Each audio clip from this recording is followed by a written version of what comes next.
Welcome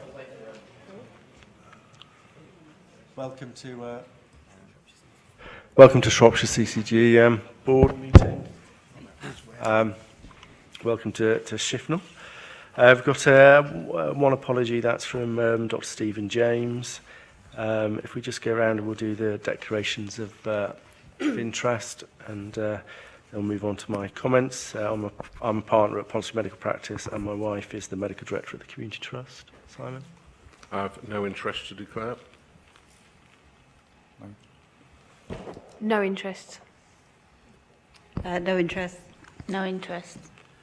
I'm Kevin Morris. I'm a managing partner of Cambrian Medical Centre in Ozer Street, and my wife is executive nurse of Telford and Wrekin CCG. I'm Alan Lehman. I was previously employed as an A&D consultant at South. No conflicts of interest. No conflicts of interest. I have a relative that works at SAF. No, nothing. I'm Rod Thompson, Director of Public Health at Shropshire Council and an employee of Shropshire Council. Meredith Vivian, I have a wife who is a member of staff at SAF. No conflicts of interest. No conflicts of interest. No conflicts of interest.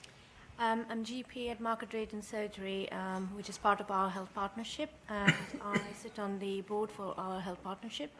I'm a NHS England appraiser, and my husband is a consultant at UHNM Stoke. I'm Matthew Bird. I'm a GP partner at Albrighton Medical Practice. I'm a GP appraiser, and I'm a member of ShopDoc. Mike Matty, GP Market Drayton, North Locality Chair. John Pepper, GP partner at Belvedere Medical Practice, which is a member of the Darwin Group, and an NHS England appraiser. No conflicts. Dr. Finola Lynch, GP at Bishop's Castle Medical Practice, and my husband does some work for ShopDoc. Jessica Sokolov, my dad is a governor on the board of the West Midlands Ambulance Service and also a county councillor. Okay. Thank you. In terms of introductory comments, I'd like to welcome, sitting next to Simon is David Stout, who's here as an observer today, but will be our accountable officer from the 1st of April. So welcome. I'd also like to welcome Priya George, who's here for her first board meeting. She's the GP practice member representative. Unfortunately, what comes with some hellos is some goodbyes as well. It's the last board meeting for 3 members today, for Professor Thompson, William Hutton and for Simon Freeman. I'd like to extend my thanks to all 3. William has provided 12 years of service to the PCT and then the CCG in the role of as a lay member, so thank you very much for that commitment and dedication over that time, and we wish you all the best in what comes next.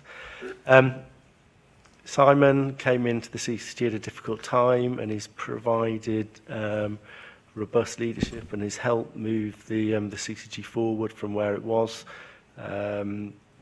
into a better place. We're still facing, as we'll talk about today, we've obviously got a number of challenges there around our finances and around quality and our main providers, but he's provided leadership. I'm grateful for his friendship and support over the last sort of 2.5 years, and I wish him luck in a post-Brexit Spain. So thank you very much. We move on to the minutes of the previous meeting, which was held on the 9th of January. We'll check them first for accuracy and correction. So if we do pages 1 through till 10. Yes. So I've got a small number of typographical errors that I can feed back separately. My declarations of interest right at the beginning have me down as a GP partner. I resigned from my partnership at the end of November, so that actually is no longer, So any other corrections or comments to the first 10 pages of the minutes? No. If not, pages 11 through till 20. No. And if not, then pages 21 through to the end, 24. So thank you for those. And so Jess will provide some corrections that minor things that need to change. We move on to the matters arising. First one of substances, Simon Freeman to bring back to the next meeting an update on the system IT resource to unblock issues preventing data sharing. So I understand that is now resolved between Shropcom and the CCG. It is no longer an issue in the out-of-hospital programme, according to Lisa. Next one was for Dr Davis to provide tumour site level data on this month's report. That's in the performance report. That's in the report, thank you. Next one was Sam Tilley, Simon Freeman and William Hutton to take forward for the idea of having summaries for each meeting ahead of the minutes from this meeting going forward, and that's been done. Next action was Dawn Clark to feedback Mrs Bickerton's comments on her patient experience via the CQRM. Yes, we've done that. The issue was that Mrs Bickerton had a very good experience at the hospital A&E, but she was concerned about some of the food wastage. So the Trust this week, we've received a very comprehensive statement from them, thanking her for her comments. And I can't see Mrs Bickerton here today, so we can forward that to her. Okay. Next one is around our targeted savings for this year's finance. That's obviously coming up in the meeting. Next one was an update to be given on the next meeting on the options explored on a single commissioning voice. Simon, is that? Very briefly, as members are aware, the NHS long-term plan sets out the very clear expectation that there will be a single commissioning voice at an STP level. That has a number of different potential manifestations, but the two CCGs have agreed in principle to move towards a single strategic commissioning organisation, whilst maintaining appropriate links at a place-based level and the interactions with their councils. So that is going to be taken forward, and a paper about the process for that integration, which has a significant amount of NHS England process and bureaucracy around it, to the next governing body meeting in May. Okay. Thank you. Then we have two actions around the BU 0 to 25-year-old service, both from Dr Davis. Yeah. To provide an update on those.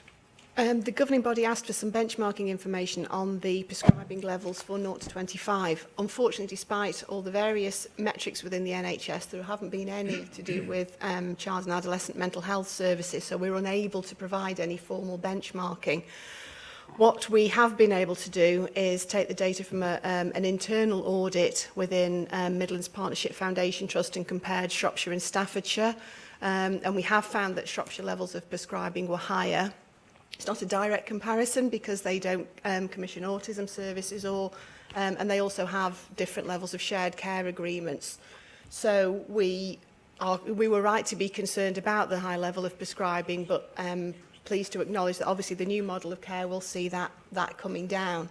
And so then on the second action, which is around an update on the service, I am pleased to say that through the latest clinical quality review meeting we've had with the provider, we have confirmed that the Trust have delivered all the additional clinics for the physical health check screening of those children who had excessive prescribing.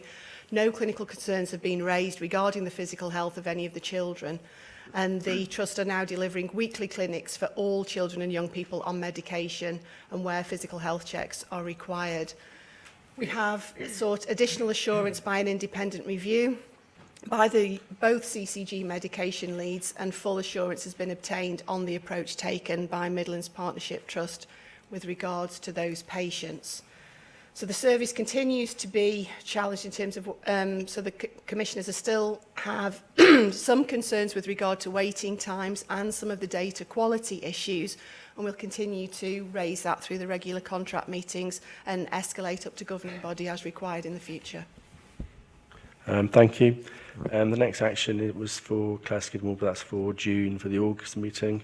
So we'll then go back to Julie. There was an action to look into patient representation on the West Midlands Ambulance Service Working Group. Yes, that work has been done in 2 phases. The first phase was just the data analysis. I've confirmed back to Graham that that's now being completed, and we have a single view and understanding across the system, both of Shropshire and Telford hospitals, the ambulance service and both CCGs, of the underlying data and information. And now that we're going to take that forward with the kind of the so what and what do we do around that ambulance demand, that's the point at which the next phase, patient representation, will be invited to sit on the group, because that's when we're going to really decide about how do we manage that demand in a different way. Okay, thank you very much, and don't go too far. The next one is for yourself as well, which is about to look at the patient care issue around SUS and the access to X-rays. Yeah, I'm not sure if that was a specific issue, but I have triple checked, and SUS definitely have access to X-rays that are carried out at Shrewsbury and Telford hospitals. So if there was a specific issue there, then I'm more than happy to deal with that, but there is no underlying reporting issue there. Okay, thank you.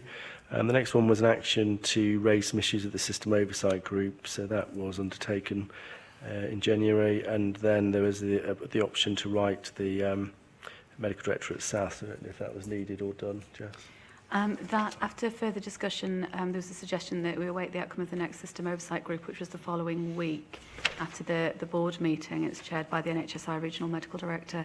I did share a number of concerns and areas for focus with him on an informal basis prior to that meeting to enable appropriate challenge.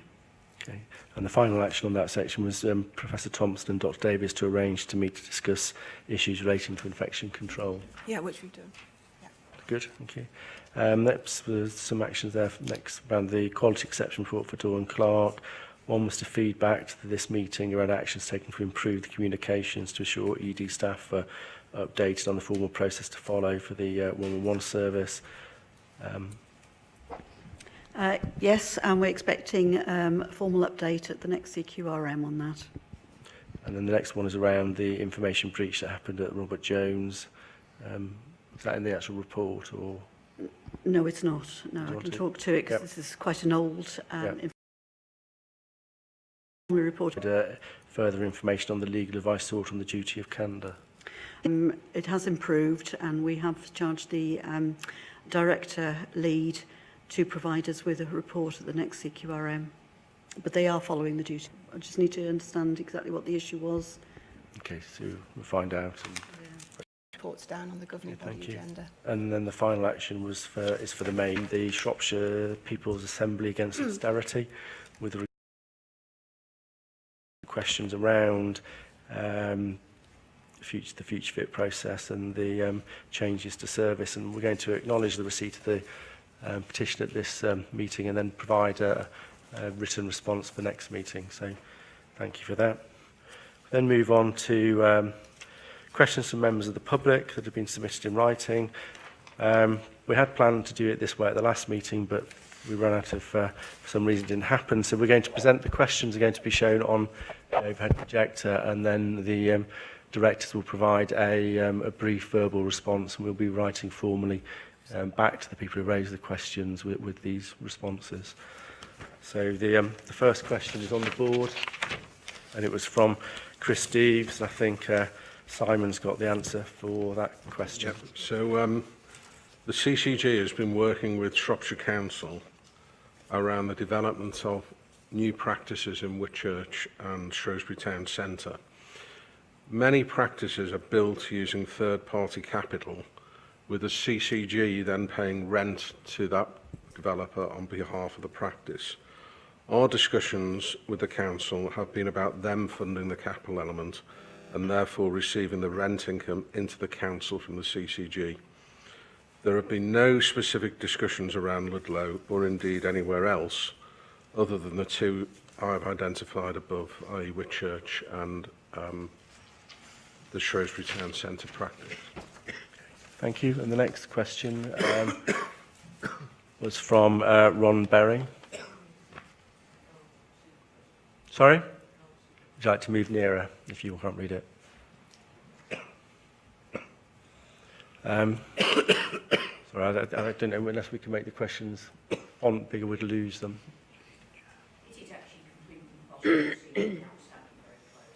Yeah, I can appreciate it. Well, also the light appears to be in your, the limited light that is coming in is reflecting into your face. I can do that. Yeah, we can do that. So This is from Ron Berry. So the question from Ron is, key information on our local NHS is being withheld from the public and decisions are being taken behind closed doors. Will the governing body ensure publication of the draft aggregate system operating plan submitted to NHSE and NHSI? Will the governing body ensure publication of the system estates workbook? Will the governing body encourage the inclusion of system-wide financial information, the STP, being made available to the public? And will the governing body's representatives on the STP Partnership Board and other STP-related work streams argue for those meetings to be held in public and to produce publicly available minutes? Will you support meetings in public as the STP transitions to an ICS is the first part.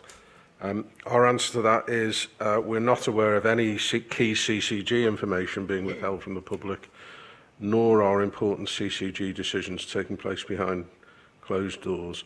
Questions on the publication of STP documents should be directed to the STP chair. However, the CCG would support appropriate transparency of these documents and concur that the STP Partnership Board should be a meeting held in public. The second part of the question is, does the CCG have any involvement with Shropshire Council's local place plans? The answer to that is yes, we are engaged with them, but we aren't formally involved in the governance structure around those other than the estates work stream. And the next question was from Jane Astley-Berry. I'll pick that up, Julian. It's quite a long question, so bear with me. On the 25th of February, I attended the Care Close to Home engagement event in the Shrewsbury Darwin Centre and felt it was very much like a tick-box exercise. Two staff present gave inaccurate information at odds with CCG financial statements, and a few concerns arise from this. There we get the questions. An answer to many of the questions was it's not for sharing or that's not in the public domain. This is not a transparent approach. First question, will the governing body ensure that accurate information is given to the public at engagement events? Do you agree giving incorrect information invalidates engagement? The second question was around the patient group representative resigned in October 2018. The patient group nominee for a replacement was rejected by the CCG, and the CCG put in place its own process to enable selection of a patient representative selected last month. Has there been a policy change that the patient group no longer provides patient representation to work streams? What mechanism in place to ensure that the newly appointed patient representative is representative of and accountable to patients? Will they report back, meet with patients? How can I contact them? Will the CCG now involve the wider public urgently and meaningfully in the development of Phase 3 Care Close to Home plans for their own localities? There is a wealth of expertise in our communities and people are being excluded from shaping the services they and their families and friends will use. This has been asked for many times. 20 pre-selected people allowed to attend occasional central stakeholder events is no substitute for detailed co-design at local level. Question 4, we know drafts of proposed Phase 3 services were completed 3 months ago. Can those now be shared with the public? And the final part of the question, the 2 staff members were unable to answer many questions and offered to set up a meeting with me and the other 2 members of the public with me. They offered to include our other CCG representatives who might be able to deal with those areas. We welcome this and left our emails but have heard nothing. Can this be taken forward?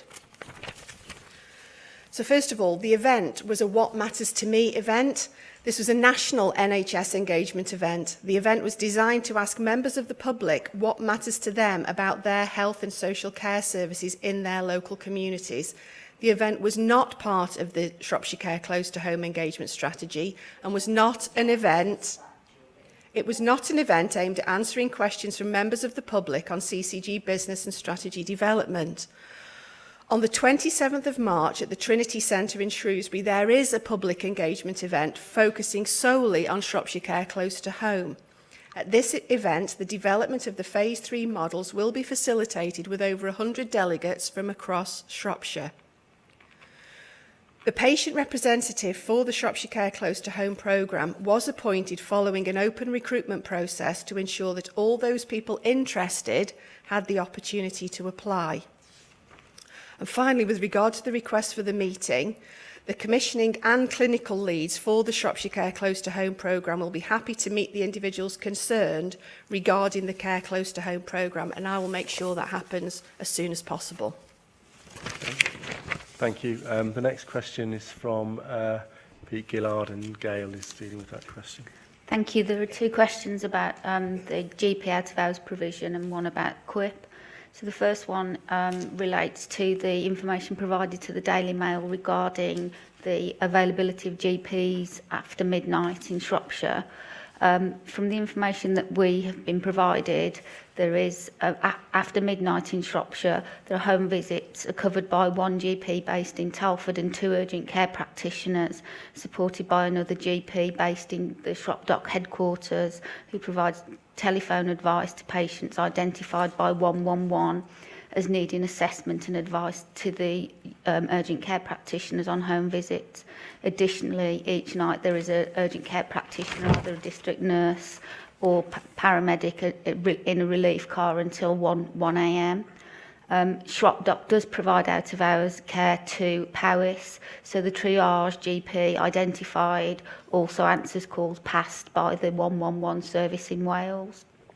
The second question was relating to the review of the service that has been discussed, asking about the implementation period. The implementation period for the contract with Shropshire Community Health Care Trust, who we commission GP out-of-hours services from, is included within the contract to be reviewed after the first 6 months of operation. The reviews plan to include public views as well as staff operating within the service. The CCG did not contract with Shropdock directly for GP out-of-hours services, so the review will be taken with Shropshire Community Healthcare Trust. Telford and Wrekin CCG are the lead commissioner for this service, and they will be undertaking the review at the end of the 6 months period. The final question was around QUIP. There was a statement asking whether the CCG was delivering its duty under Section 14Z2 of the NHS Act. With respect to the question, talks about the CCG publishing its QUIP plans and engaging patients and the public with any service deliveries, any service changes. So not all QUIP plans require or anticipate service change. Where service change is anticipated, there will be there will be appropriate engagement with patients and the public, but it will be dependent on the organisation for whom the service change is. So it may not be the CCG that's engaging with the public, it may be the organisation that's developing the service change. Okay, thank you. The next questions are from Jill George. Simon's answering those. Okay, so Jill has asked, the first part of the question is around the size of the QUIP savings needed, and do we believe that those are achievable without a significantly detrimental impact on patient care? The second question is around the STP identified potential financial gap of £50 million, and how this is going to be achieved in light of Future Fit and the change repatriation assumptions from SATH. Were we aware of the 50 million gap and of our own QUIP targets for SATH prior to the Joint Committee? The CCG representatives on the Joint Committee supported the recommendation to reconfirm affordability, including the patient flow assumptions since the PCB was approved, noting that further refinement will be included in the outline business case. On what basis did the CCG decide the sharply changed financial situation did not greatly affect Future Fit affordability? So, the governing body would not agree to any productivity or savings plan without a quality impact assessment confirming the plan did not detrimentally impact on patient outcomes. Every project is therefore considered on its own merits. And secondly, the decision of the Future Fit Joint Committee on the 29th of January was based on the affordability detailed in the decision-making business case. Since that date, allocations for CCGs and business rules have now been published. The affordability of Future Fit will continue to need to be addressed in future stages of approval, taking into account any changes to assumptions or finances that have become apparent since the 29th of January. Okay, there's then another further question from Jill George.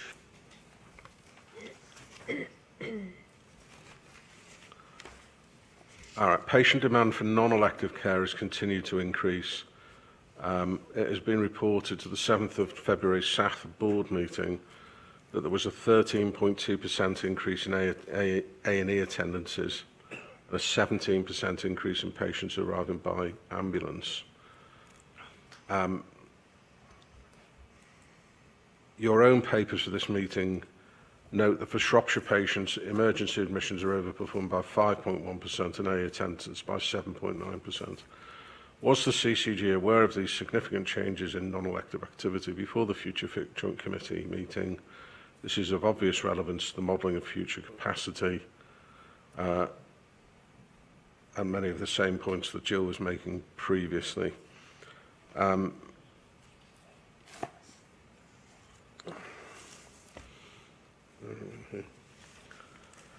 So whilst our answer is, whilst there has been a significant rise in non-elective admissions at SATH, the vast majority of this has been zero-day length of stay, and A&E attendance growth has been in line with that seen nationally elsewhere. Again, any required changes to activity modelling will need to be addressed in subsequent approval and stages of the Future Fit business case. I don't think there's a final question from Jill George.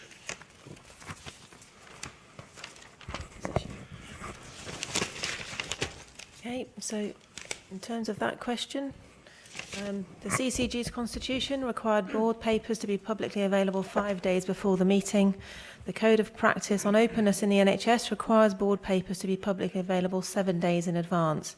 The CCG made papers for this meeting available after the close of the working day on Friday, after prompting, despite a deadline for public questions of Monday lunchtime. What steps is the CCG taking to ensure future timely publication? And has the CCG undertaken an equalities impact assessment of its decision to hold board meetings in a variety of locations around the county, given the potential impact on people with disabilities or older people who wish to attend but face more challenging journeys? Will the CCG publish its equalities impact report? If no equalities impact assessment has taken place, will the CCG undertake one? And in response to those questions, the CCG constitution does require publication 5 days in advance. We apologise that on this occasion this was not met. Going forward, this issue will not reoccur. And the CCG is committed to allowing all members of the public access to governing body meetings. Our view is that this is enabled by holding meetings in a number of places. We would point out that every meeting is live streamed, ensuring the whole population of the county has access to every meeting. Thank you. There then follows 3 questions from Marilyn Gaunt. First one, I think Gail's dealing with. With respect to reduction in income for community transport, the CCG is not aware of any reduction that has been made to support patients eligible for hospital outpatients with respect to transport. The CCG needs to address the matter with the local authorities. This was picked up through the OSC. Thank you. There's a second question from Mrs. Gaunt. The second question was that as a Ludlow resident, Marilyn recently wanted to use Hereford Hospital for healthcare as that was a preferred option. The GP told her that she couldn't and reluctantly had care at the Royal Shrewsbury. Had spoken to another Ludlow resident who was told by the CCG's referral assessment service that he'd had to use SATH despite his strong preference being to use Hereford Hospital where he'd been treated for a decade. Can the CCG reassure me that it has made no attempt to restrict patient choice? This would be against the NHS constitution. The CCG absolutely supports the constitutional right of choice for secondary care, and the referral assessment service was actually set up to help support patients with informed choice in terms of appointment availability and relative weights of all in-county, local and out-of-area providers. I think there may well have been some specifics with regards to Marilyn's referral, which I'd be happy to discuss the specifics and the issues raised with those individuals concerned, but absolutely we support that right of choice for patients. The final question is with regards to the frailty front door, which is quite because we then move on to our patient voices, which is about that service. And Okay, so the frailty front door service was a positive initiative. However, there were recent media release spoke of social care follow-up within 48 hours. It remained unclear what happens to an older person where admission is avoided, how long do they wait for transport home, and would they be left, and what follow-up is available in the community and within what timescales, and what evaluation is taking place of patient experience and patient outcomes rather than avoided admissions alone. So all patients who are discharged directly from the emergency department by the frailty team undergo a thorough assessment of their needs, both clinical and social, to ensure a safe discharge. Where domiciliary care or other support at home is required, this is secured before the patient is discharged, including referrals for follow-up by other community services, e.g. therapy services. In order to capture the whole patient experience, and you're right to have balancing metrics, it isn't just about avoiding admissions, it is very much about patient experience. The CCG is working with the relevant service providers in the community to ensure that we capture feedback on patient experiences post-discharge. Thank you very much for that. I'm sorry the slides weren't readable. I had we'll look again at those for the next meeting. I had specifically asked that they would have been readable to members of the public, but obviously that didn't quite work out. So we move on to the next section of the agenda, which is the patient voice, which Dawn Clark's going to introduce, and then Fiona. Sorry, it's handing over directly to Dr. Lynch, actually, because she's been very actively involved in this. Finola, do you want to take over? Thank you, Dawn. Yes, it gives me great pleasure to introduce this short film that's been made by NHS England about the frailty intervention team at SATH. It's now accompanied by a blog on NHS England's website, which you can see for yourselves. It's also on Shropshire CCG's website. And now that it's been made, it's something that we can use to start to tell the story of how we want to work differently as a system, and how we want to put teams of health professionals and social care professionals together to deliver care that's more consistent, particularly out in the community. I'll let Roy tell you his story.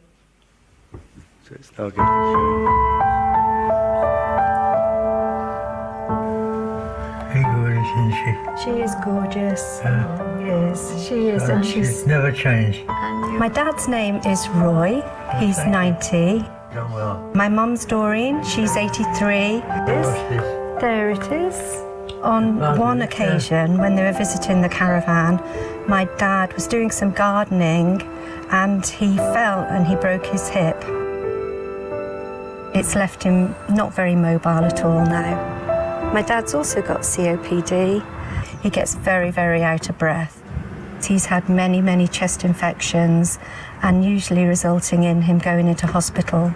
On the one occasion when my dad was in hospital for 6 weeks, he wasn't getting any better at all, and his mood went down. He deteriorated very, very quickly, and it was really quite distressing to see his mood drop to the extent it did. For an older person, sometimes going into hospital is absolutely the right thing to do, but sometimes it isn't. We know that once a person reaches the age of 80, spending 10 days in hospital is the equivalent of losing 10 years of muscle strength. So in Shropshire, we've decided to do things differently. First off, we've got a lady in A&E. We've created a team within the hospital that's dedicated totally to frailty. And it's made up of social workers, a consultant geriatrician, we have a GP with special interest in older patients, nurses, physios and occupational therapists. Mobilises with a walking stick. We might all see the same patient in the same situation presented to us, but we'll all consider different aspects of that patient's care and journey. And that means that it feels like a much more cohesive response to a patient. I'm able to support the team with making decisions about patients when they're medically fit, medication reviews, liaising with families. The fact that we can all go and speak to each other and discuss these patients and get them seen so quickly now. It makes a huge difference to the turnover.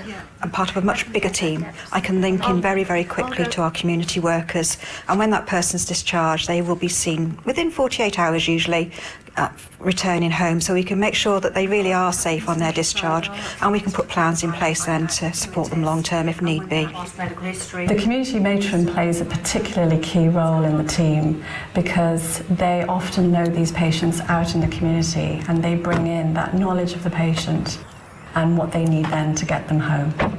He fell down the stairs from top to bottom in February, and that's when the frailty team got involved. They visited Dad while he was in hospital and took him under their wing, so to speak, and it's just been absolutely fantastic ever since. Any chest pain today, Roy? Not at all. No. So the role of the community matron is mainly around sort of supporting people within their own home, with the extra sort of skills that we've developed around long-term conditions, prescribing, advanced clinical practice to enable us to assess patients more speedily. That's good. Yeah. Prior to my involvement with Roy, he was in and out of hospital very frequently with chest infections and urine infections, both of which could be treated quite effectively at home. So since my involvement in February, he hasn't actually been in hospital, but there are probably about 5 or 6 occasions where he's been treated at home, and probably in the past he would have been admitted.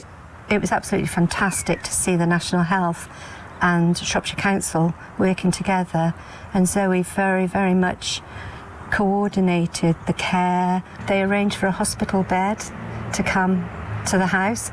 It was really heartwarming just to see all those different agencies joining up for Dad's health and safety. We know it's having an impact both on admissions onto the wards and also on the length of stay of patients if they do happen to go onto the wards.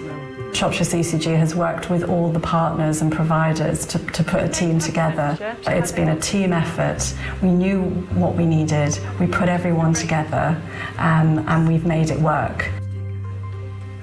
For me, what has been a huge change is being able to deliver comprehensive geriatric assessment and care at the front door within hours of the patient coming to the hospital, rather than 2 to 3 days down the line on a ward, which is how we used to work. What I'm saying is get everyone together, get your team up and running, because it really does start to impact on patient care.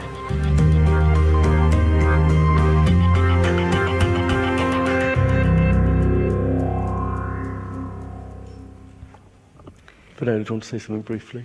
Yes, yes. As I say, I just want to illustrate the impact it's had on Roy and his family, and I'm very proud of this team because they really show what can happen when boundaries fall down and we look at the patient holistically.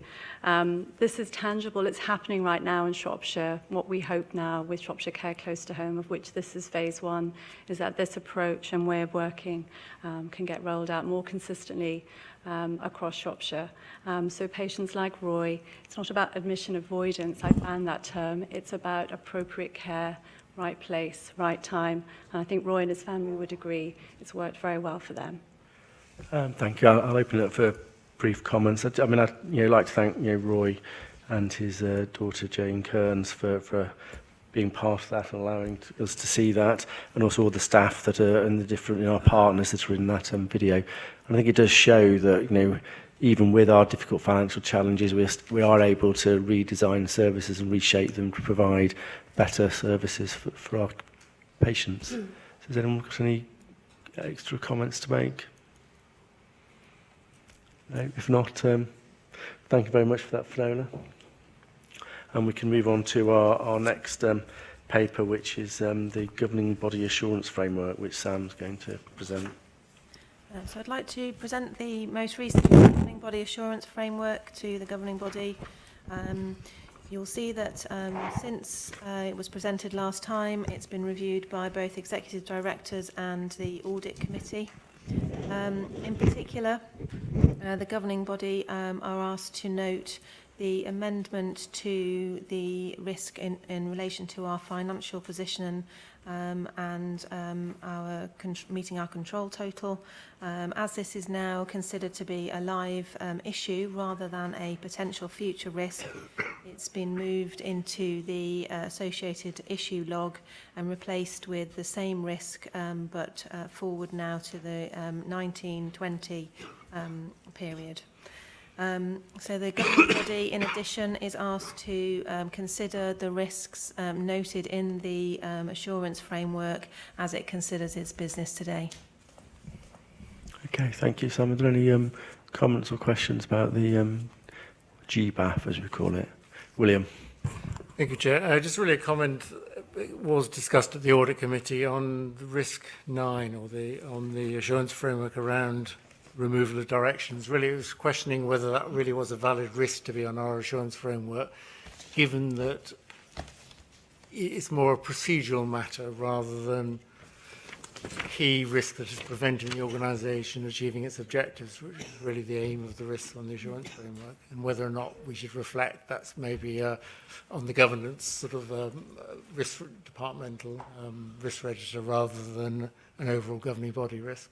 Okay, Simon, do you want to comment on that? I mean, also, I think it's sort of a bit of an outdated risk now, isn't it? Because based on the current financial position, it's rather theoretical anyway, I would suggest. So, yeah, but yeah, that's reasonable. Yeah. So what we will remove that from there, from the governing body assurance framework. Yeah, that's fine. Jess.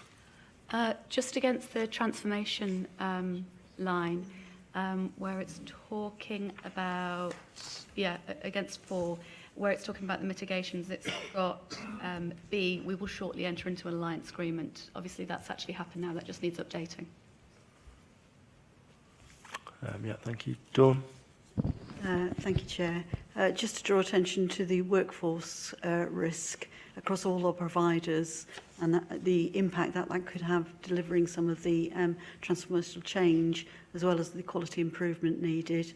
There are local workforce advisory groups, etc., in place as part of the STP, but it's about everybody absolutely recognising and working together, not just for health staff, but for social care staff and working with private providers to really expand and encourage people to come into Shropshire as a great and exciting place to work. Yeah, thank you, Ad. That's a good point, thank you. Any other comments about the governing body assurance framework? If not, we're asked to just to review the detail, consider the risk and approve the update to the risk around not meeting our control total, and also the 4th point which we're going to follow, which is William's suggestion to remove the directions element from the governing body assurance framework. So thank you. We next move on to Simon, who's going to provide a verbal update around Future Fit, the next steps, and the oversight group. Right, so the Future Fit Joint Committee met on the 29th of January. The minutes of that meeting are here for approval today. There is now, we have received a notification from Telford Council that they will be filing an application to review to the Secretary of State. The position of that referral is slightly unclear, I think, at the moment, as to whether it's actually been submitted or not. But of course, that's not a matter for us, it's a matter for them. The proposal now is to take forward the production of the next stage of the business case by SAF, and that will be undertaken under the direction of an implementation oversight group that will be commissioner-led but run with representation from stakeholders from around the health community. Okay. Any questions or queries? Yes. Just wondering when we'll have the detail about the shape of that group and a timeline going forward. I'm assuming that we, in the absence of any firm knowledge about any appeals or otherwise, we continue to progress work. So we have taken some legal advice and we're aware of the extent we can go to whilst the process of appeal is live, if indeed it is live. The draft terms of reference have gone to the programme board yesterday, and I believe there were a series of questions that need to be answered around how the governance of that would work, but broadly, the programme board, as I understand it, I wasn't there, were in favour of the proposal submitted. Once they are agreed, they will need to come back to the CCG for approval. Okay. Any further questions? Simon, since obviously the last public board meeting, we've had the joint committee, and it's really just to expand for the benefit of the board. What exactly is the role of the CCG moving forward in the actual process in terms of approvals and who's doing the development work around the outline case and the reworking around what that outline case involves? So the formal process as we go forward now will be run between SAF and its regulator, although given that NHSI and NHSE are in effect merging, that will be a process managed between SAF and its regulator from this point on. What we have decided as within the health community is that process needs a degree of oversight, and that also should be transparent to the public about how we go forward from now until the strategic outline case is produced. Clearly, as in line with questions from the public this month, things have changed, and therefore, in terms of the baseline financial assessment, that will have to be taken into account during the next stage of the business case approval process. Okay, thank you. Any further questions?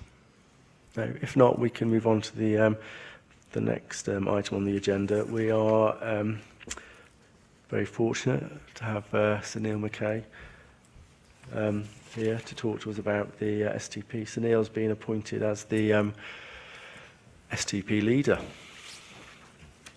So welcome. Thank you very much indeed. My official title is the Independent Chair for the Shropshire, Telford and Wrekin STP. The term STP and its description, if you like, is set out on the agenda. And I gather, Chair, I have about 20 minutes. Is that? Yes. Yeah. We could leave some time for questions. Would be. Yep. Well, I don't propose to speak for 20 minutes. You'd be very, very pleased to hear. And I'm grateful to have the opportunity to meet you. I started this job in November, and I'm in the process of continuing to meet a variety of stakeholders, including boards, to give an initial view of, or initial suite of impressions, if you like, about how I see the work of the STP and what we might do. And I have a question for you as well, which you might not be able to answer immediately, but it's one that you might like to ponder, and something which I think should form the basis of continuing dialogue with boards and with others as we think about the future of health and care in Shropshire, Telford and Wrekin. The first thing to say is that by way of an introduction about myself, I'm an NHS lifer. I've worked all of my career in or with the NHS. I've worked in most parts of the NHS in England. I've worked as a buyer in a supplies department in Newcastle, where I started my career, to being interim chief executive for the NHS for 6 months. So I've done the whole range of jobs, and I'm as enthusiastic now about the promise, the potential, the drive and the commitment of the NHS as I was when I started many, many years ago. An STP, what is it? Well, there are 44 STPs covering the whole of England, and they are umbrella groups. They are virtual organisations that are meant to bring together NHS organisations, local authorities and other stakeholders with a view to being able to produce a long-term sustainable service and financial plan. And when STPs were established a couple of years ago, that was their raison d'etre. Produce a plan and support people locally with the implementation of the plan. And there was an STP plan published, you will know, many of you I imagine, about 2 years or so ago, which sets out a very clear direction of travel for the development of services, but which I think is probably fair to say may not have had the degree of buy-in that we would like to see for the future. So all STPs, all 44 STPs, through the long-term plan published by NHS England a couple of months ago, are asked to develop a new 5-year plan for health and care within their bailiwick. And my question for you, which I'll come back to later, is if we're revising our plan, if we're drawing up a new plan, and we want it to be exciting, we want it to be radical, we want it to be ambitious, we want it to build on the strengths we already have, and they are aplenty, but we want to tackle some of the concerns we have. What are the kind of things that you think we ought to be considering for inclusion, and what involvement as a board chair do you want to have? And it's a question, or a couple of questions I'm asking people in boards around the patch. My impressions about Shropshire, Telford and Wrekin are many. There are many good services. There is very good primary care.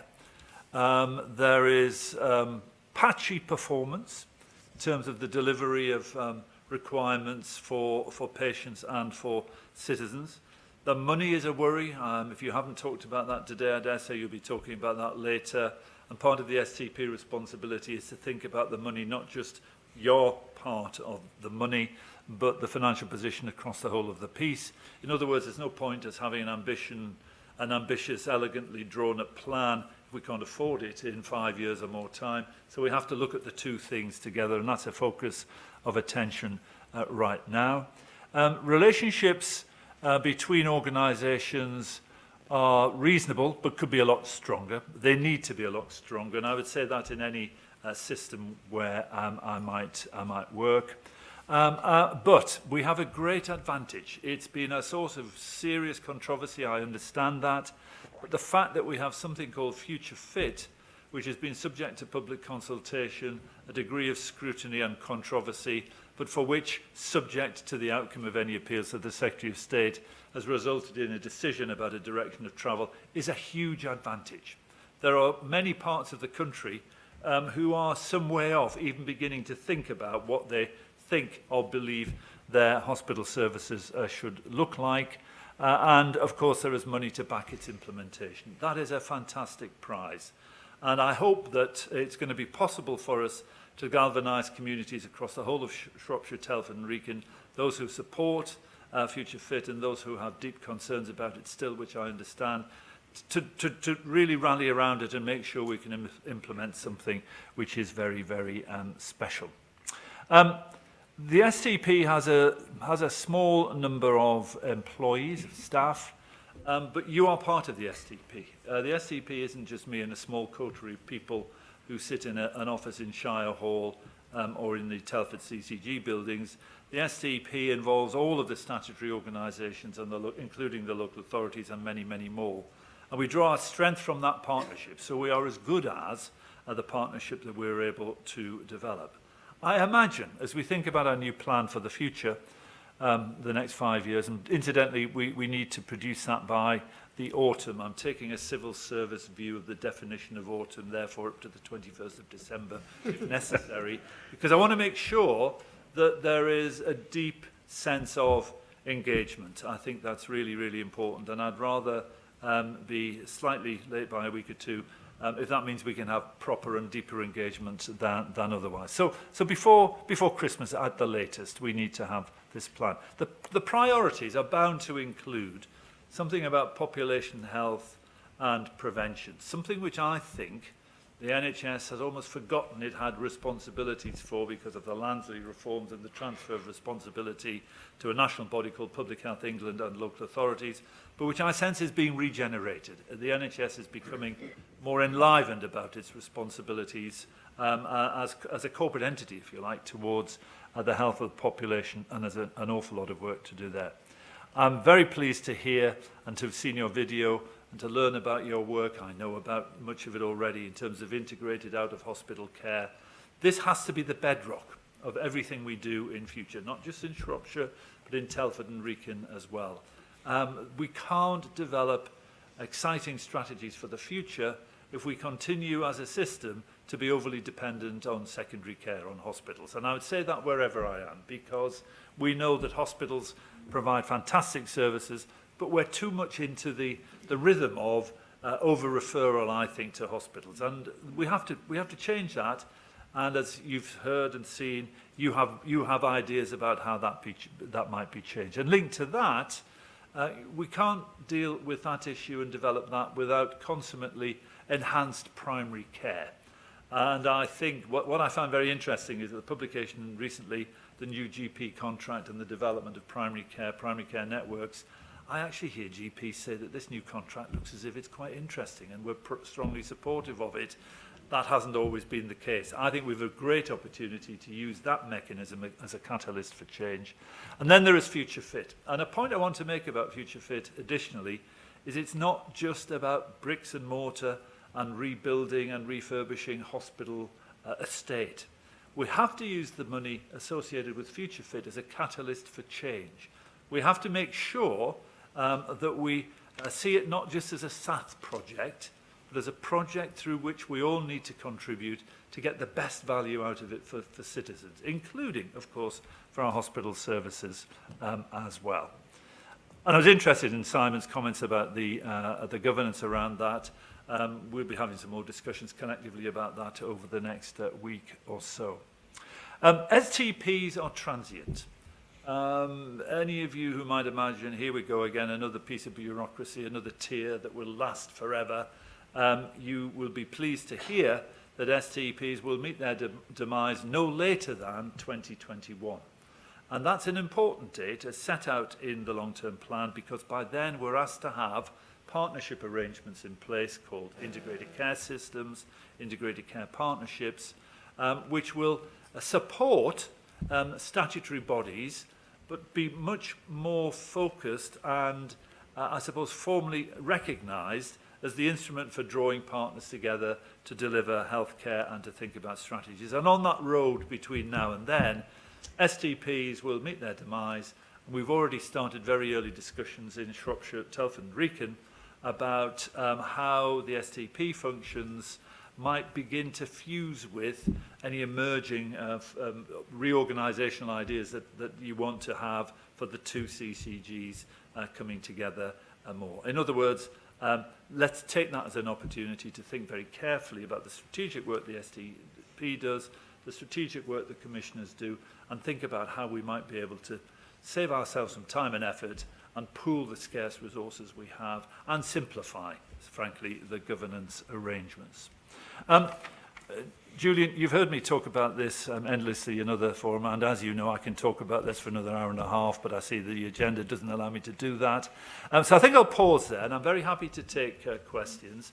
And I'm interested if people have the appetite to start a conversation now about what you think needs to change. What do you think we need to be focusing upon? Over and above the things I've said, if you wish, or an affirmation that the things I've said seem to you to be, broadly speaking, the main priorities. And I assure you, as far as I'm concerned, this is the start of a conversation with you as a board. It's not the one and only opportunity we'll have, and I look forward to further iteration with you in time. That's brilliant, thank you. I think there's going to be a number of questions. We're going to start with Sarah Porter, one of our lay members. Hello. Thank you very much for attending today, and I'm really pleased that one of the last things you've just said is the word simplify, because as one of the newest lay members to this particular governing body, the process is so complicated that sometimes we lose sight of where we're trying to get to.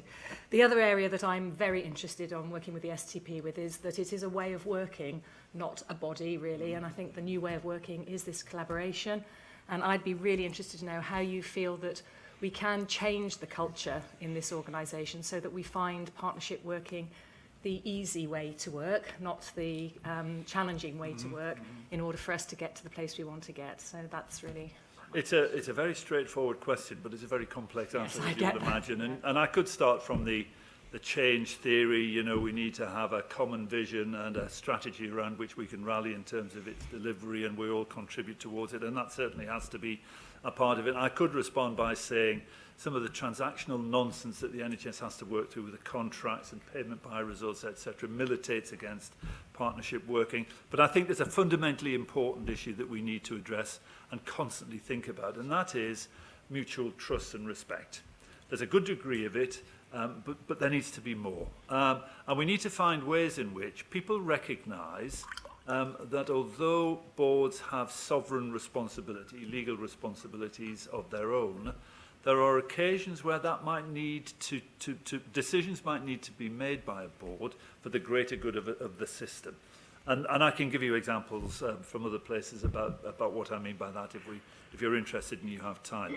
So I think this is the start of a long journey to build that mutual respect, that mutual trust, to have mechanisms in place that encourage that. And incidentally, I should have said from the outset that my vision for the collaboration is we start thinking about what, if I'm running an integrated care team in Shropshire with a primary care network in tandem, what am I looking for upwards from the structure to help me make sure I can deliver better? I think that's the way to start thinking about this. And what am I looking for in terms of a partnership, not just from the CCG, but the other providers and commissioners, including local government? So that's a very trite answer, really, for a very straightforward question. But I hope it gives you a flavour of some of the views I have and the kind of conversation I want to develop with people. I think Keith Timmis, one of our other lay members, had a question as well. Yeah, I'm very interested in your outline. My personal experience so far is that the STP has been little more than a talking shop that hasn't really helped us to move forward. I think there's such a huge amount of transformational change that is needed, and up to date, I've not thought the STP was going to help to get us there. So I suppose my challenge to you and to the broader STP is, how are you going to be able to engineer that change across the piece? And in terms of what are you asking us to look for, I think one of the key things that hasn't been obvious is the lay or non-executive input to that. NHS clinical commissioners outlined what they saw as best practice for STPs, and on the governance structure, I don't think we met many of those targets. So as we move forward, I'd be interested in how you saw the non-executive input from the different bodies, including the councils. If I look at our existing governance arrangements and I were to say they are opaque, then you might get a sense of my belief that we need to improve on a number of aspects, including the involvement of boards. And I don't just mean chairs and chief executives, I mean of lay members and non-executive directors and governors as well. And I have some ideas about that, and the senior leadership group will be putting some ideas to that for further discussion next week. I can't conceive of a continuation of a situation where a small group of us believe we have the authority to operate on behalf of everybody unless there is some kind of connection, some kind of local holding to account with chairs and non-executives. And I chair another neighbouring STP, and I've worked in STPs elsewhere, and there are different models about how that can be done, and I'm confident we can do something similarly. Your challenge about what's the STP done for us, which is, I think, really another way of putting it is, what have you done to help the STP? Because the STP is all of us. And I do take your point. I think we've got mired in a kind of a structural process where the outputs have, the priorities haven't been clearly articulated, the means of delivery in some respects have not been clear, and the outputs haven't been nailed down. We have to change that. And one of the things I'm really keen to see is a much greater involvement of clinicians and other professional staff, such as social care workers, in our work, and much greater involvement of citizens in our work as well. My experience is that if you present a group of clinicians with an issue which you've mithered about and tried to resolve, give the clinicians the framework, the opportunity, the license to operate, and I can guarantee we'll get some really rich and better solutions than some of the ones that we've struggled to get thus far. And I'm sorry if I'm alarming the clinicians in the room who might be thinking, gosh, this sounds like a lot of extra work, but the people I know in this room are rising to that kind of challenge already. But we ought to broaden the church and see how we can bring more clinical opinion to the fore. But I want you, this board and chairs, etc., to be holding us to account. So rather than me coming and hearing from you, what has the STP done for us, that there needs to be a systematic process of mutual challenge, mutual contribution. So that's something I'm looking forward to. We've got Professor Thompson, then we've got Jess, and we've got Graham Shepherd. So Professor Thompson, Director of Public Health. Professor today, is it, Rod? It must be because it's my last board meeting. He's being kind to me. You and I have been around the NHS for a long time, and we know that governments of whatever particular colour will throw the various organisations of the NHS up in the air, give them new initials to work with. And that's a real challenge, not just for the clinicians, for the public, and for the public to have the confidence that what's being transformed for them actually works to their advantage. So I welcome the comment you made at the end of the questioning session just now about public engagement and public involvement.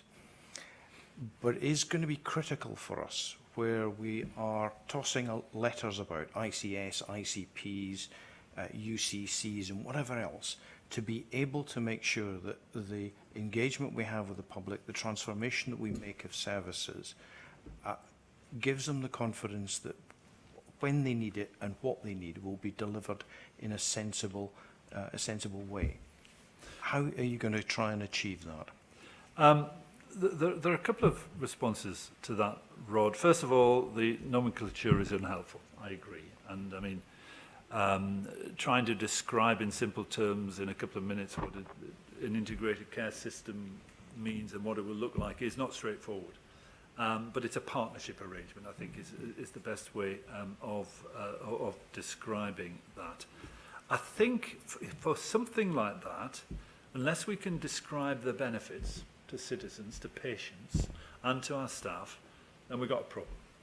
And that's something that needs to be worked out even more. I've got views about that, and I think I could articulate benefits in a theoretical level, but how they're delivered is another matter and requires a lot of hard effort and work by all of us. The great thing about the current movement for changes in the organisational architecture, if I can call it that, is that there is no top-down reorganisation. There's a statement that all 44 STPs should become something called ICSs by 2021. And then a bit of advice about what that means, but then silence. So it's up to us to design something that we think is appropriate for our needs. Now, the regulators will be clamouring with competency frameworks and goodness knows what else to make sure that they think we know what we're doing. But actually, I do have a strong sense that we don't exactly have a blank sheet of paper, but we've got huge latitude this time to take this forward in a way which suits our purposes. Some of you have heard me say this before. When the Lansley reforms were published, a long-standing experienced chief executive said to me, I never want to live through another top-down reorganisation in my life. Remember those kinds of words? The same chief executive said to me before Christmas, this ICS stuff is interesting, but I wish somebody would tell me what to do. In other words, people get accustomed, don't they, to being told what to do, and we slavishly follow it, and we moan like mad, and we get disengaged within our organisations and with the people we serve. So let's make it different this time and design something that's meaningful for us and can produce real benefits for people. Got three quick final questions, I think. We've got Jessica Sokoloff. He's assuming that I'm going to be quick. It's like he's never met me before. I wanted actually, before I ask my question or make my reflection to you, I wasn't sure when you came in, Neil, and there were a couple of questions from members of the public that were answered right at the beginning about a request, a concern that senior meetings in the STP aren't held in public. I know Sylvia, who's not here today, has contacted me about this on more than one occasion, and I think part of effectively getting people involved and effectively engaging the public is enabling that level of transparency. So I just wanted to feed that in case you weren't here for those questions. I didn't hear that, but I'm not surprised to hear it. I think we have to think very carefully, and again, it's something I want the senior leadership group to consider at our routine meeting next week, amongst a whole host of other things. How do we make our work more transparent? And there are a variety of ways of doing that, and I'm open-minded to what the solutions might be. But I give a commitment that that's something we will think about very carefully. Thank you. And then the point I was going to make really is I wanted to just reflect the conversation that's been had at this board repeatedly really over a period of time, which is that we, as a board, we recognise the importance of working together. We recognise the advantages of integrated care, and we fully sign up to the priorities that you've described. The nuts and bolts of how we're making it work at the moment are kind of getting in the way a little bit.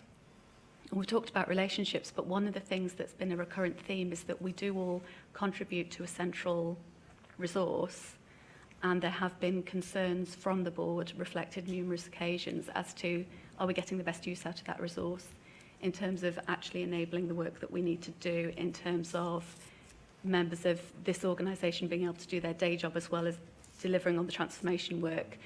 There's obviously a mini industry around this with all the returns that are sent from NHS England back and forth and the like, and it's not necessarily a question that needs to be answered here, but I wanted to reflect it back that at some point that kind of nuts and bolts, how are we doing this and how are we getting best use, it's going to need to be addressed. I couldn't agree with you more, Jess. I mean, let's be clear.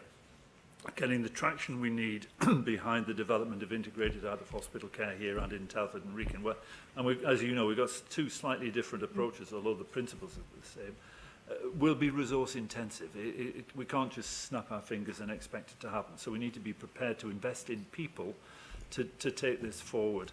I'm very keen, as I said earlier, to think about the resource which the STP consumes in cash and kind and hold that alongside the CCG's resource and ask ourselves how that can be better integrated and if you like, simplified.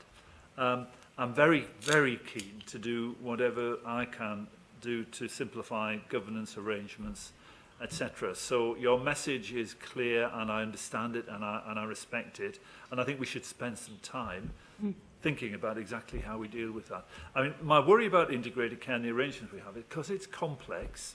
If we're not careful, I think this is partly your point, it gets too cluttered and we lose sight of who's meant to be doing what, and we lose sight of the purpose. Yes. And that needs to be avoided. Okay, Graham and then Finola. Jess has covered some of the sort of areas, but a little more detail is patient involvement. Now, when the STP started, I'm going to use the word, it was leaderless for quite a while. I think we had 3 people running it temporarily, and it was very difficult to get involved. But I was invited to sit on the delivery board, and I went to 8 meetings, and 6 of them, there was not even a quorum there to make any decisions. So everything that was debated couldn't be voted. This was an STP delivery board? Yes.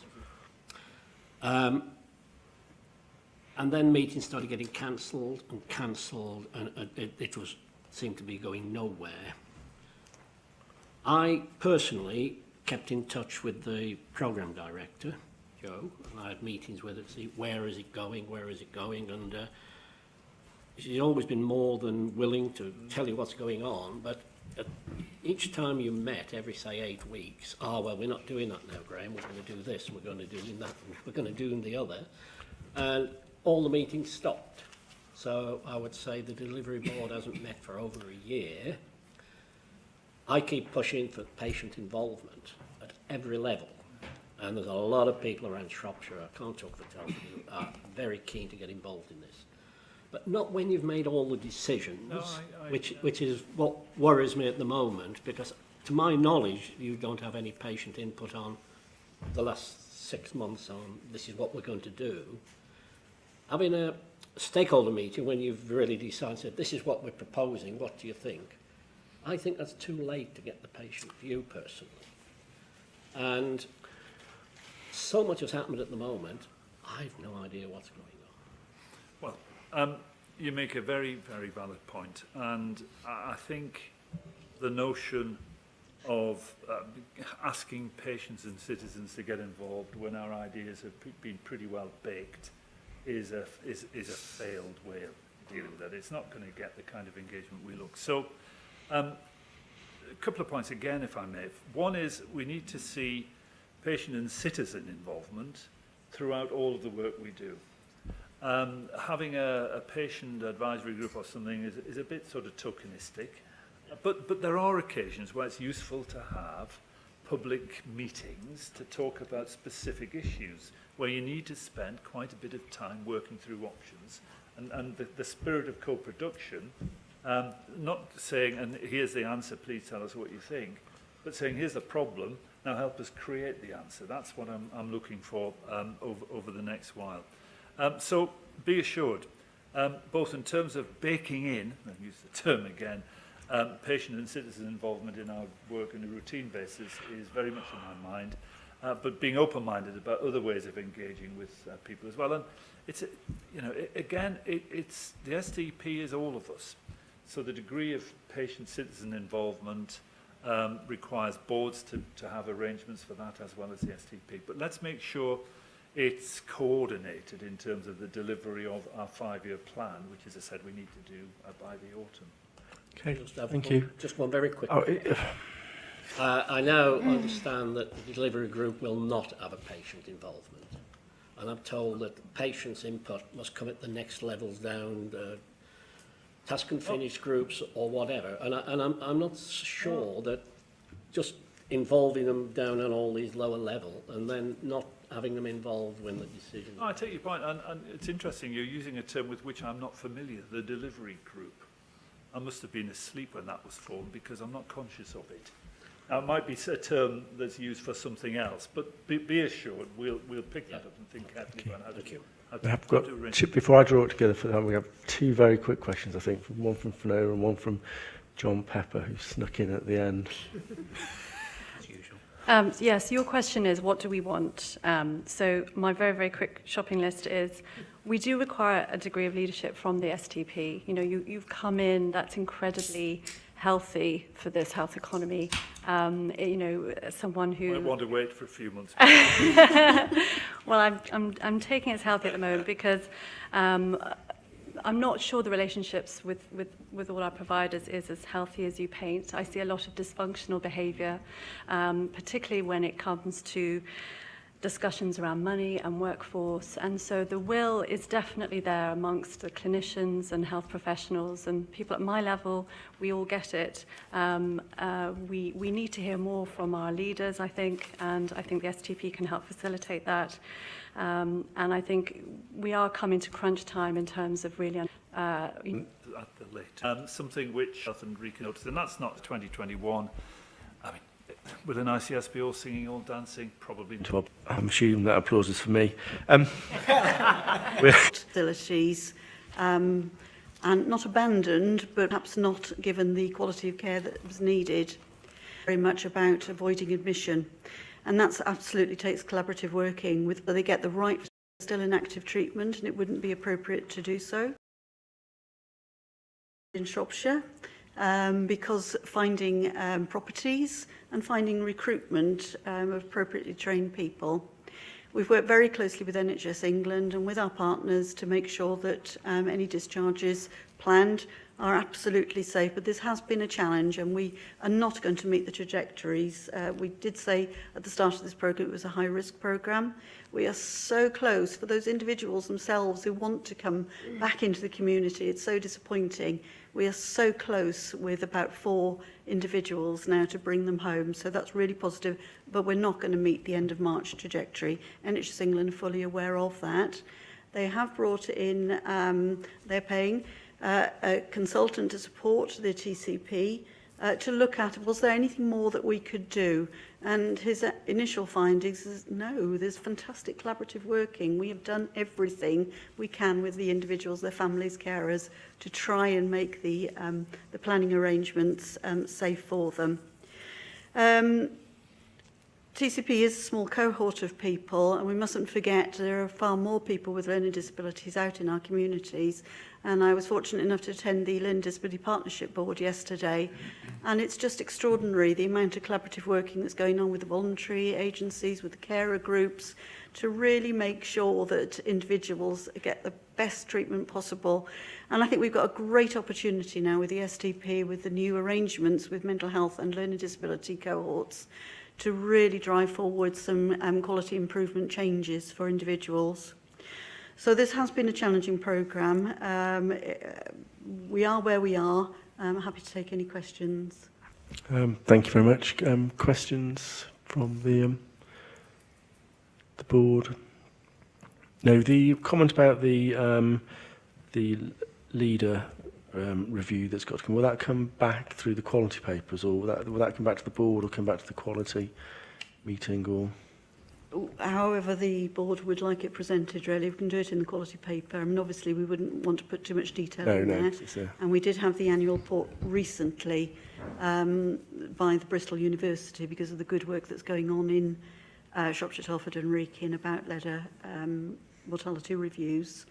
There's a lot of engagement with all of our providers and a number of reviewers that are really working closely on the reviews to make sure that we can get the outcomes. But it's also the action planning then. Well, so what? And there's a team, an action planning team that's taking forward actions, but very happy to bring back the outcome of that. Yeah, I think the leader programme, which is the review of the deaths of people with learning disabilities, is very important. So I think we need to have that on our radar as a CCG. So I think as a board paper would be good. Yeah, very happy to do that. Any further questions? Sorry, Deborah. Just a couple of quick questions. I think I understood when this programme was sort of first introduced to us that there were possibly some penalties if we didn't hit the targets we were set. And is that going to apply to us, or are NHS England happy that we've done everything? And also, what happens going forward if the drive had been to get everything done by the end of March? Obviously, there are some individuals in here who still have needs, and is that going to continue? Thank you. Yes, absolutely. We don't know if we have any money clawed back. There is the two CCGs and the two local authorities finance group have asked that question of NHS England. We don't know. We haven't been given any information at all at the moment. The NHS England West Midlands did bring in the consultant just to see if there was anything more, but I think they feel that we have really done everything possible. There was a recent telephone call with Ray James, who is the NHS England, well, he's the Director of Adult Social Services, but he's leading on the TCP programme for NHS England, and Clive Jones, who is the SRO from Telford Council, was part of that meeting and went through every single stage of what we're doing, and there wasn't anything new that he felt that we should be doing. And you know, having done weekly phone calls with colleagues in local authority and the TCP programme and providers, I don't know what more we could have done. So I think it'll be useful having Andy as an external reviewer coming in to provide that assurance as well. The issue about funding is risk. The inpatient forensic specialist units, a lot of those beds will be closing as part of the TCP programme nationally, and we will be having to pick up costs on that. But some of the patients in the NHS England specialist beds, the forensic beds, they're in most of those are the Telford side, but even so, it doesn't matter. They are actively in active treatment, and they could not be safely discharged. So this is a challenging area, and I think it's about how we kind of put the strategy together to look for future planning as part of the SDP work group. Fits in with the long-term plan, really. Okay. Thank you. If there's no further questions, then we're asked to receive the report and note the challenges relating to the discharge. So thank you, Dawn. And then we will move on to the Julie's paper on the update on the Shropshire MSK work. Thanks very much. We brought this paper to the governing body because clearly musculoskeletal services remain a priority for the CCG, and recent updates to right care information continue to tell us that we are an outlier in terms of our overall level of expenditure for musculoskeletal service compared to sort of outcomes for patients. We've also had some concerns. We developed our Shropshire Orthopaedic Outreach Service, and there have been some concerns in terms of the delivery of that and the pace at which that was being successfully delivered. So the CCG undertook an in-depth audit of that service, and for the first time really got into the detail of how that service not only was being delivered at an operational level, but also how it was reviewed and held to account and prioritised within Robert Jones and Agnes Hunt Hospital. As a result of that, I'm pleased to say we have seen a significant change and commitment from the organisation to deliver the necessary changes and to address the issues that we identified in the audit. And to that end, we have seen quite a significant improvement in the performance indicators for the service over recent weeks. So as a result of that, I'm seeking governing body support to continue with that approach. We have seen a reduction in primary care demand as a result of the Orthopaedic Outreach Service and improved outcomes in terms of conservative management for patients. We also have an opportunity to take forward with our colleagues in Telford and Wrekin to align both the Telford Musculoskeletal Service known as TEMS and SUS, and are seeking support to bring that together into a single system-wide model for musculoskeletal care during Q1 that really gives us an opportunity then to ensure that we're delivering the best possible care across the system. And finally, we're asking for, in order to oversee the development and delivery of that single approach, and also for a sustainable musculoskeletal service for the system, the development of an MSK transformation board that would have very senior accountable officer and medical director at real high level clinical leadership to really drive through the cultural change that we know we need to have within our system to drive our musculoskeletal services to where we need them to be. Thank you. Thank you, Julie. Questions from the board? William and Keith and John. Thank you. Thank you.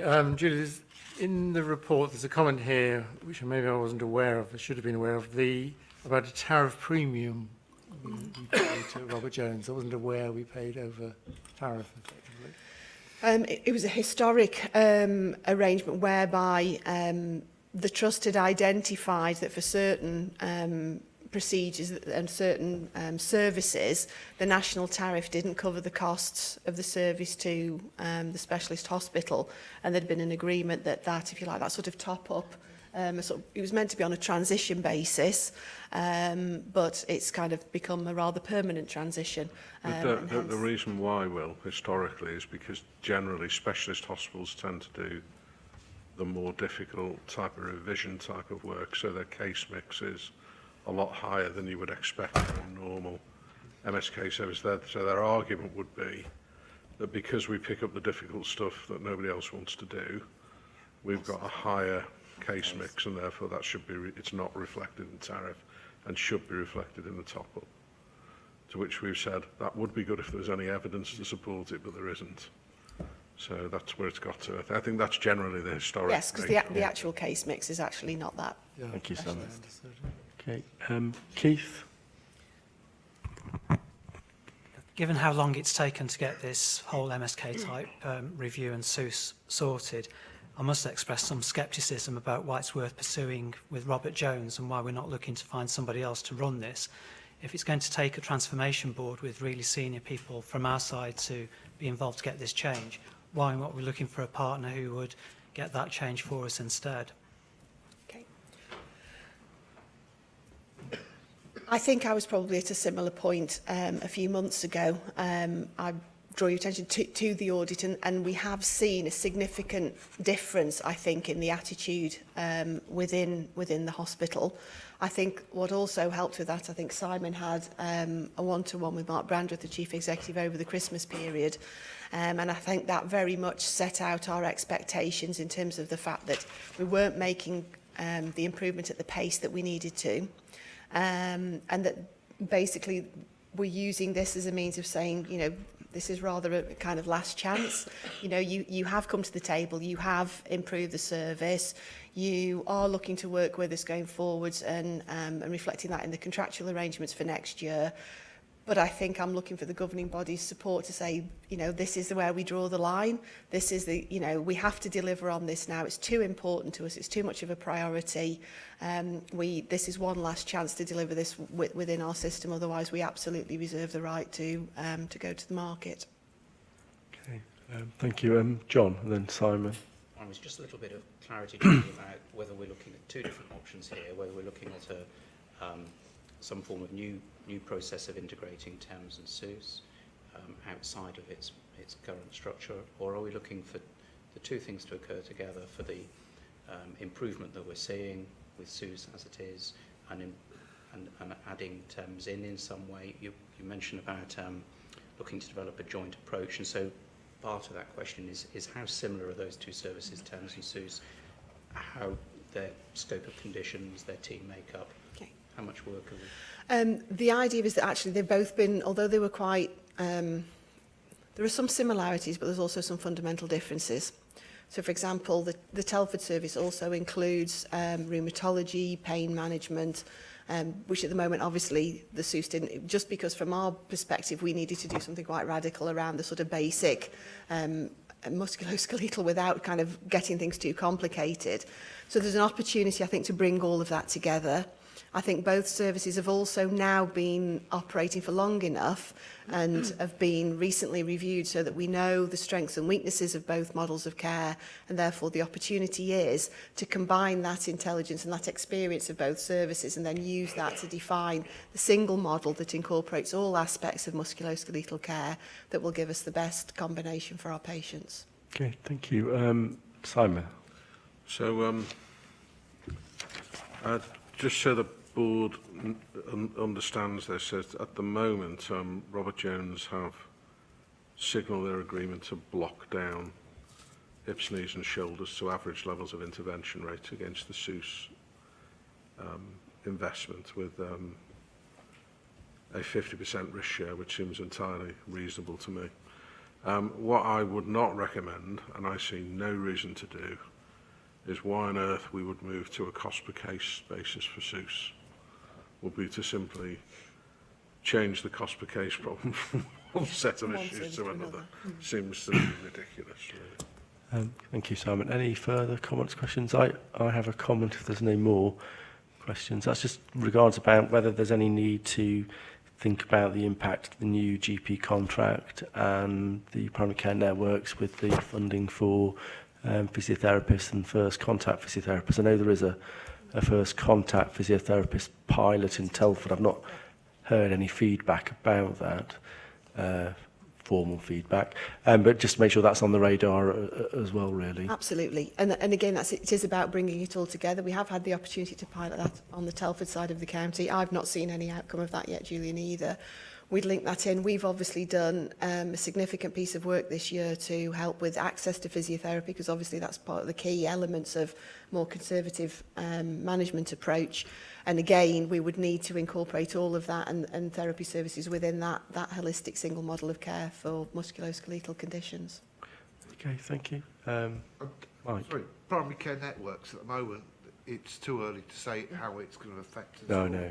Yeah. So it's just, although you could see the government's point about developing that, at the moment in time, we can't see, it's too early stage. The first year is more about setting up the management scheme, so therefore, in the short-term run, having had to go to quite a few conferences about it, at the moment we still don't know a thing. It's unlikely to affect that at the moment. I think it's have it on the radar though, isn't it? But yes, no, it won't be happening for a while. No, that's fine. So if there's no further questions, we're asked to note the actions taken by the CCG and its partners to implement a review to get a joint approach with Telford and Wrekin to approve continued support of the SUS service as long as we manage it appropriately, and note the development of the system-wide MSK transformation board. So thank you. We now have a 10-minute break for coffee, and we'll resume with...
second part. Thank you.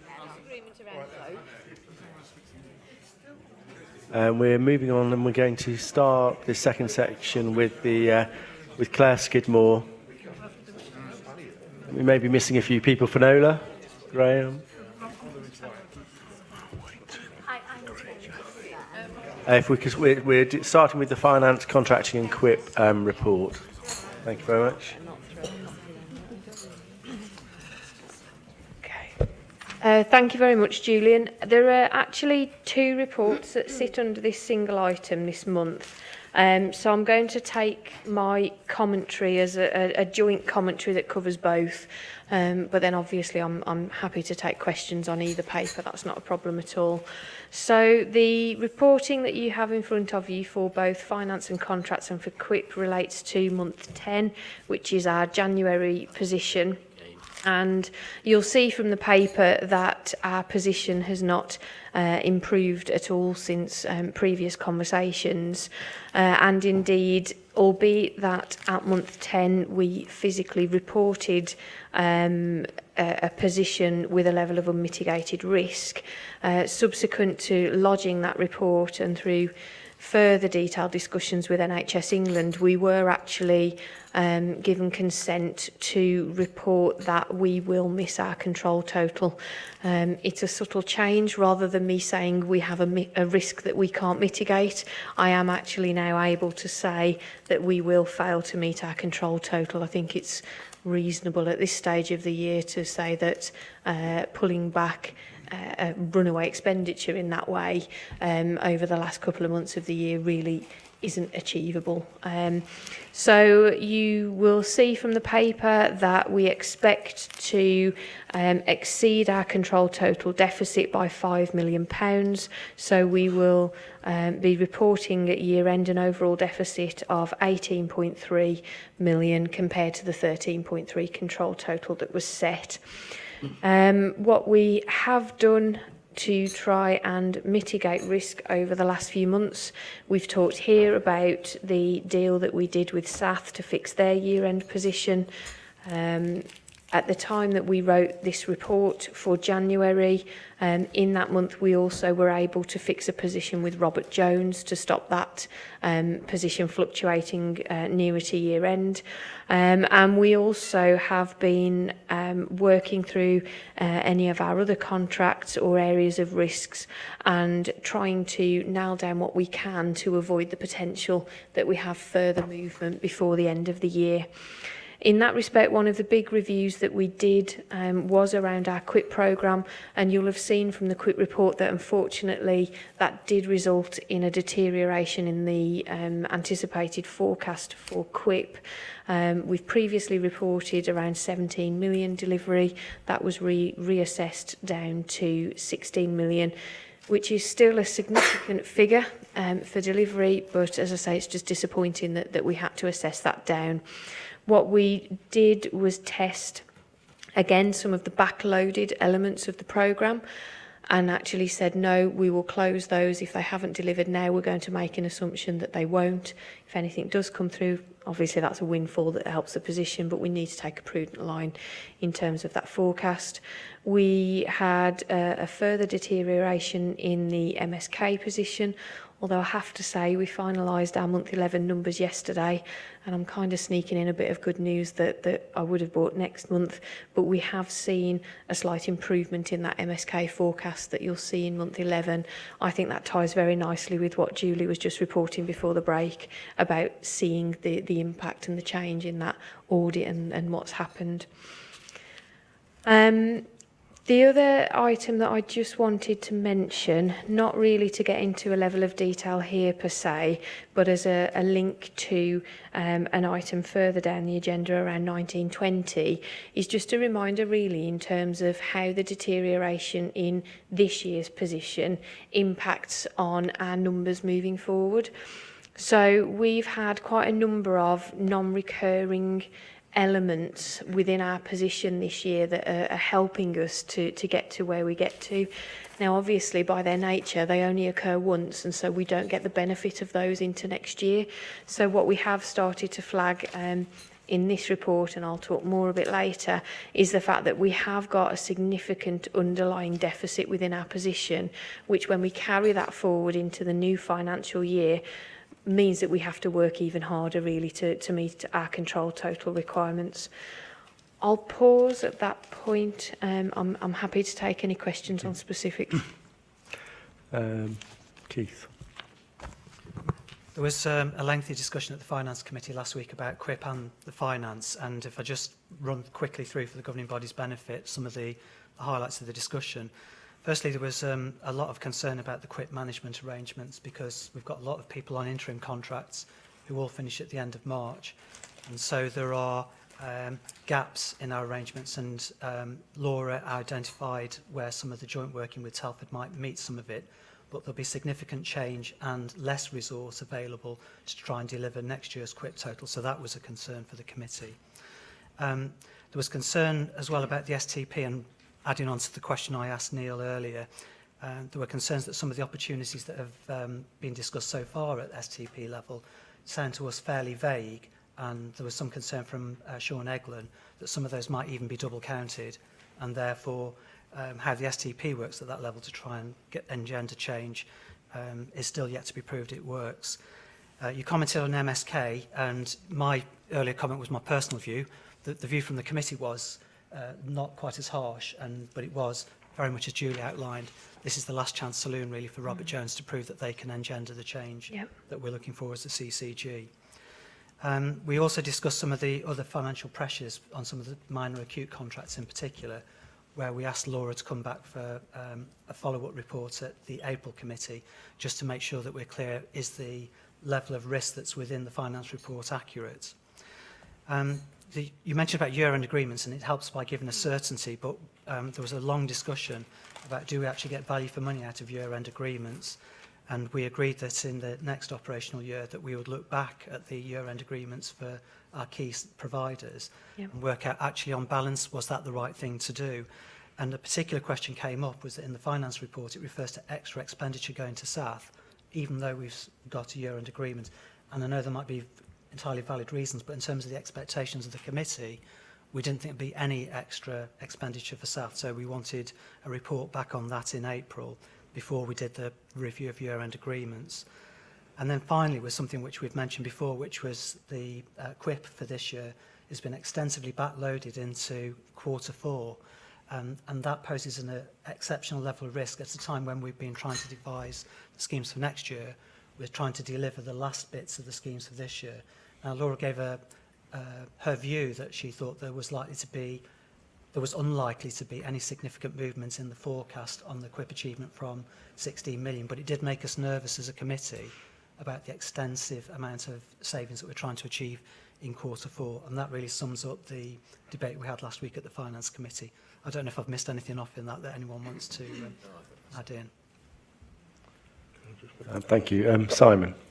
I totally understand the point about year-end deals. I think I'm notwithstanding the comment you've made, because I don't understand why we've been making additional payments above that either. The biggest benefit it gives you as a CCG as you're trying to land a number is some certainty around some of the major numbers in the contract. And I think that's the primary attraction of it, is that it allows you to have the capacity and space to deal with the movements in other areas. So I think it's really just about, I take your point entirely about was it worth it and did we make any extra payments, but I think the biggest benefit is that it introduces certainty into probably the most volatile part of most acute expenditure, I think. I'm sure you can get that anyway. But I think just a small point, and it's something we can pick up through the committee, but the deal done with SAF was around their core contract and some of the regular payments that we make. If we have an exceptional need arise, whether it be for winter pressures or something, that would be deemed to be outside of the contract in usual conversations. So I think that's where that consideration would have been made. But we'll pick that up through the committee. That's no problem. Yeah, that's fine. Thank you. I think year-end deals are an important part. I mean, for me, the question is when's a year-end deal a block, and when is it just sort of convenient? And do you do it at the beginning or the end? Yeah, a year-end deal in April might be the way forward for next year. Yep. Any further questions on the information that we've had so far? So, no, do you want to? Were you going on to the second bit of your report, or was that the end of it? Had I misinterpreted when you said that was the end of that bit? I've covered both the finance position and the additional QIP reporting. And the contracting bit as well, that was. Unless there are any specific queries around the contracting, I think the things for me were around landing those deals. I can pick up some of the things around 1920 when we talk in the next section on next year's budget. That's fine. Simon? I just wonder whether there will be some value in bringing back here some more in-depth review of what on earth's going on around the ambulance contract. I know it's a key issue of interest to many members of the public, and it's almost like a sort of a kind of a dark art, ambulance contracting, isn't it? But we're seeing massive growth, and I just don't know whether it would be useful to bring back for members a more detailed understanding of how we pay for it, what's going on, what the rises are. I know SAT have been reporting at their board, as Jill has indicated in her questions, causality to some of that, which I'm not sure we would wholly agree with. So I think there will be some value in bringing back a proper analysis of what's going on. Julie, do you want to? It's actually one of the things I was going to raise under the next item, under the performance. We've obviously been set up a task and finish group to look specifically at ambulance demand into the health economy, and we just concluded that analysis, and probably for the first time have a system-wide, including the West Midlands Ambulance Service, one version of the truth around that. So I think if we incorporate that into the ambulance commissioning work, and Gail and I bring back that kind of joint position to May's board. Okay, that's fine, and we can go on to the performance report in a minute, can't we? Are there any further questions around Claire's finance report and the QIP report? If not, we're asked to note the contents of the report, and thank you, Claire. So we move on to the corporate performance report, which includes the elective care waiting time management report we're required to do. So very much like Claire, I'll try and incorporate the two reports together. So in terms of performance, I wanted to draw the governing body's attention particularly to three main items: that of cancer, accidents and emergency 4-hour performance, and referral to times. Clearly, over recent months, we have had significant challenges around our cancer performance. However, I think we are starting to definitely see the benefit of the individual recovery plans that we've got at tumour site level. So we are seeing improvement in the 2-week performance in the latest figures, and also starting to see signs of improvement in the 62-day. I would, however, draw the governing body's attention to the fact that we still don't have a detailed recovery action plan for the specialty of urology, and that's because it has some specific challenges, not least because of the development of robotic surgery and the way that urologists are now being trained to, more newly qualified consultants are only able to operate robotic surgery, and unfortunately the number of centres that have a robot are limited. So we've almost got this kind of catch-22 now in Shropshire, where the trust here is not of a scale to have its own robot, but it also needs more urologists, and it's not going to attract any urologists without a robot. So I'm pleased to say that Shrewsbury and Telford hospitals are developing a memorandum of understanding with University Hospital North Midlands, and are looking to do a kind of clinical partnership arrangement with them that would allow and is already allowing our patients to be treated at North Staffs where they need the robotic surgery, but also we start to look at how we can kind of get joint appointments, how potentially them having our demand going into their hospital gives them the justification for a second robot, and really starts to make that whole service more robust. So we are anticipating that as those arrangements become formalised, we will be able to have a more detailed remedial action plan for urology. But that does mean that the recovery dates for both 2-week and 62-day are unlikely to take place until July of 2019. Moving on to accident and emergency. Again, we remain significantly challenged. However, there is one small glimmer of hope that for the first time in January, we've actually stopped the trend of year-on-year deterioration in performance. For the first time, January 19 A&E performance was better than January 2018, so I'm happy to hang on to whatever glimmer I can. We've mentioned about demand is a challenge, and also I was going to raise about the issue around ambulance demand, and that piece of work is now complete, and I would propose to bring that back to the governing body in May. Not list the understanding of the demand, but actually then, now we understand it, what are the options for doing something about it? We're also just about to undergo a review of all the priority areas that we've been working on to improve A&E performance with the support of the National Emergency Care Intensive Support Team. And that's about taking some of the action areas and moving it into business as usual. So the improvements we've made in stranded patients and super stranded needs to become business as usual. The work that we've done around delayed transfers of care, we remain one of the best systems in the country in terms of minimal levels of that, and that just needs to be normal practice now. And then we need to refocus our efforts on the next set of priorities that are going to drive us that next step of improvement to get our A&E performance over 80%. Finally then, a kind of link to winter pressures and A&E coming on to referral to treatment in 18 weeks. Although Shrewsbury and Telford Hospital achieved 18 weeks in December, that will not be continued, and that's because obviously of winter pressures.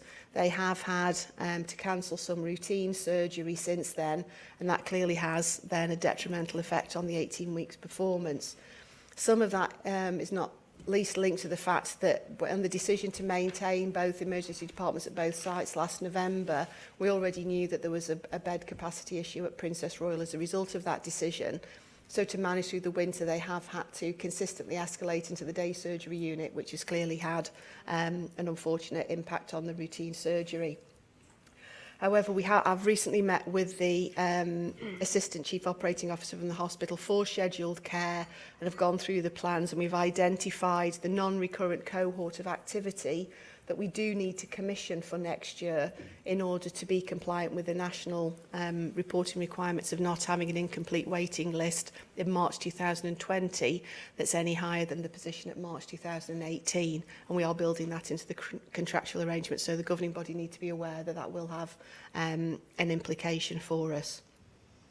I'm happy to take any further questions. Thank you. Questions, Keith? The only additional point was we had a discussion last week as well about the out-of-hours service from Shropshire Community Trust, didn't we? And the committee expressed its concern about the Community Trust responsiveness on performance data, that we'd finally got some, but it had been 3 months when we hadn't had any, and we thought that was poor. And you outlined also your concerns about data quality on some of the information because it seemed to be inconsistent with what we'd had. And also some issues about the workforce that was being provided, which you discussed earlier in today's meeting. And so that was one point that we particularly wanted to flag up to the governing body from our discussions last week. And I think we'll be looking to, obviously as we raise that through the contract process, obviously I'm hopeful that we'll get, we'll need to continue to pick that up within this report and probably strengthen that section as we get more data going forward. Yeah. Any other questions? Alan. Yes, Julie, could you say something about 111 and the part it's playing in our problems both in A&D and with the ambulance service? Yes, I can, although it's probably not the answer that you're looking for, Alan. That's entirely the piece of work that we've just completed. And actually what the data shows us at the moment, and as I say, we'll bring it back in May, when we project if we project the sort of the demand back from 2017 all the way to where we are now, in terms of A&E and ambulance, we've followed a similar trend. There has been no material impact as a result of the switchover from the out-of-hours number to 111. What we have seen is that there have been a reduction in ambulance dispatches linked to 999, but an increase in the ambulance dispatches through 111. So the overall demand it's almost linear. There's obviously little lumps and bumps, but it's almost a linear trajectory. So when we switched over last July, there has not been a material increase, and that's the one version of the truth that I mentioned earlier, that both Shrewsbury and Telford hospitals, both CCGs and the ambulance service actually recognise. What we've got to get behind that is what's driving that demand. We have seen an increase in the conveyance rate, So the key bit for me is the demand's there. It's how do you meet that demand in a different way that reduces that need to convey, and that's the challenge that we've got to address over coming months. Can I ask a follow-up question about ambulances? I mean, obviously, SATH do have a problem with people leaking letters, I suppose, but it was very interesting to see in the Shropshire Star yesterday copies of the letter that Mark Doherty had sent on behalf of West Midlands Ambulance Service to the hospital. Now, whether it was leaked or whether it was a newsletter, as they said, but it appeared to be a letter when I read it, with pictures of sticky notes on screen covers saying, "No ambulances here, please," or worse to that effect. Is that I don't know whether that's a quality issue or a performance issue, but what was driving that, and is it an unusual occurrence, or is it something we could expect to see regularly in Telford? No. I'll hand over to Bill, but to the best of my knowledge, and it was raised at the A&E delivery group last week, that no, I'd like to reassure colleagues that is not usual. It's the first time we've ever been aware of that. We believe it was the action of a relatively new individual member of staff in the department that wasn't supported or had any authority to do that. And therefore it has been addressed internally within the trust. But I'm sure Dawn probably has more detail on that.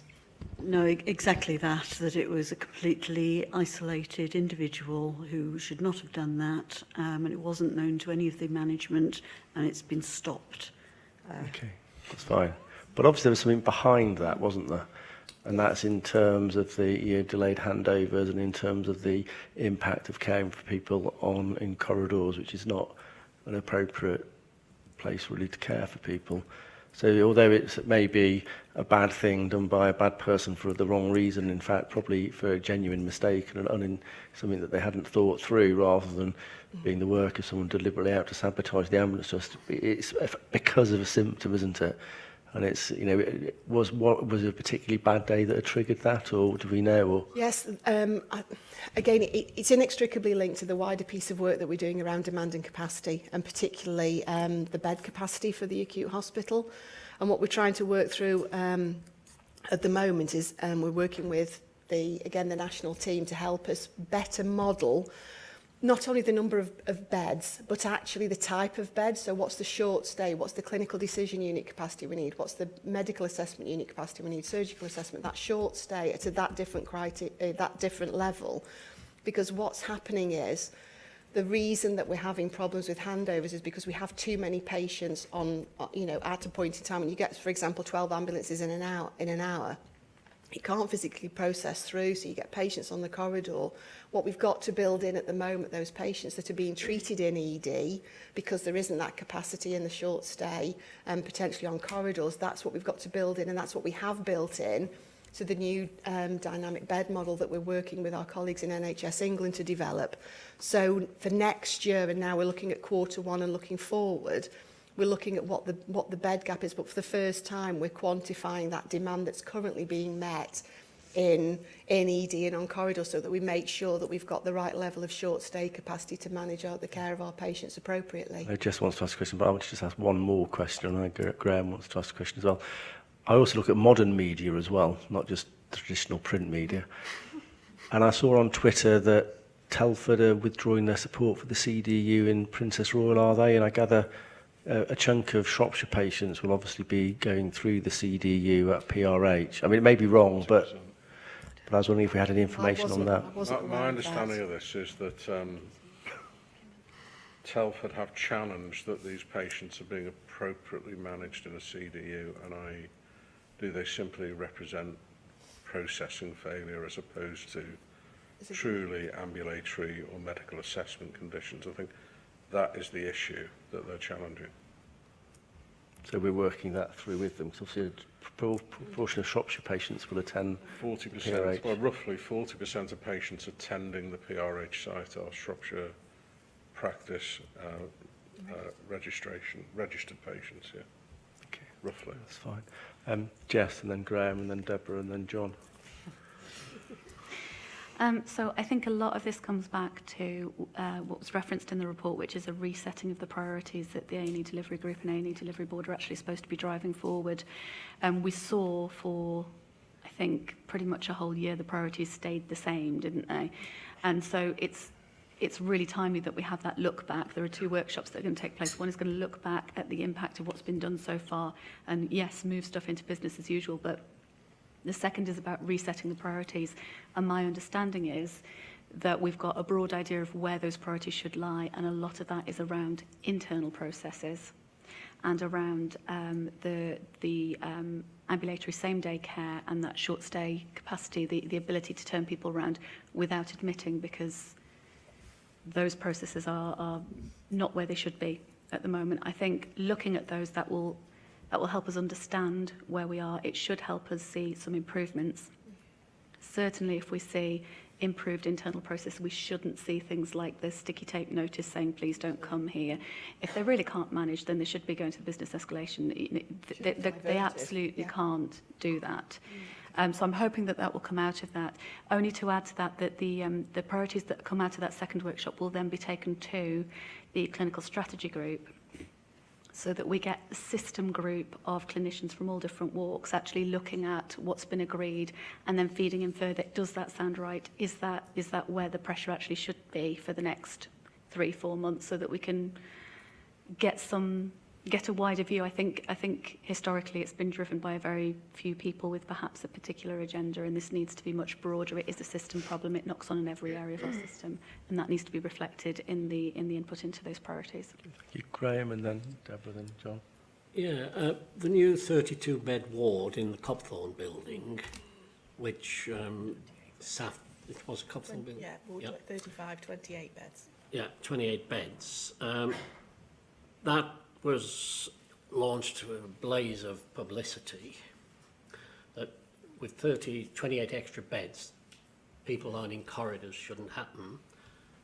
My information's 4 weeks old, that's why I'm asking you the question.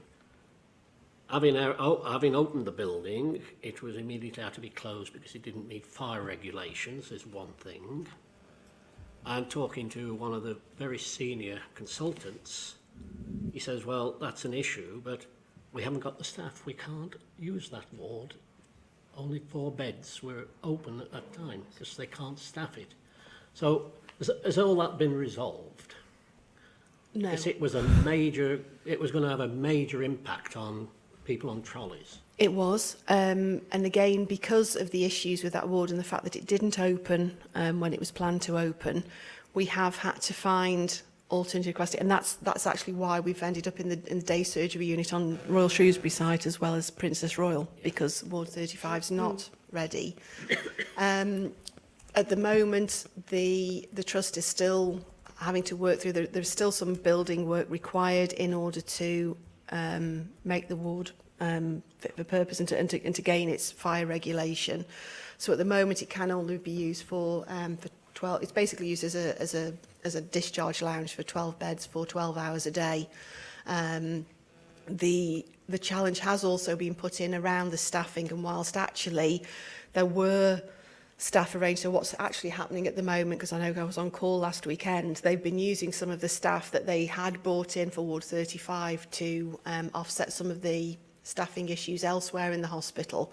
So I think staffing remains a concern, and even if with the fire regulations being addressed, the CCGs are still asking for further assurance around staffing levels, because as we said, identifying the fact that we need a certain number of beds and capacity doesn't necessarily mean that we have the workforce to staff that capacity. So we have to identify the need first of all, and then work through a plan that means that we can deliver that additional capacity as a system. Thank you. Deborah, then John. Oh, can I just come back on that, if you don't mind?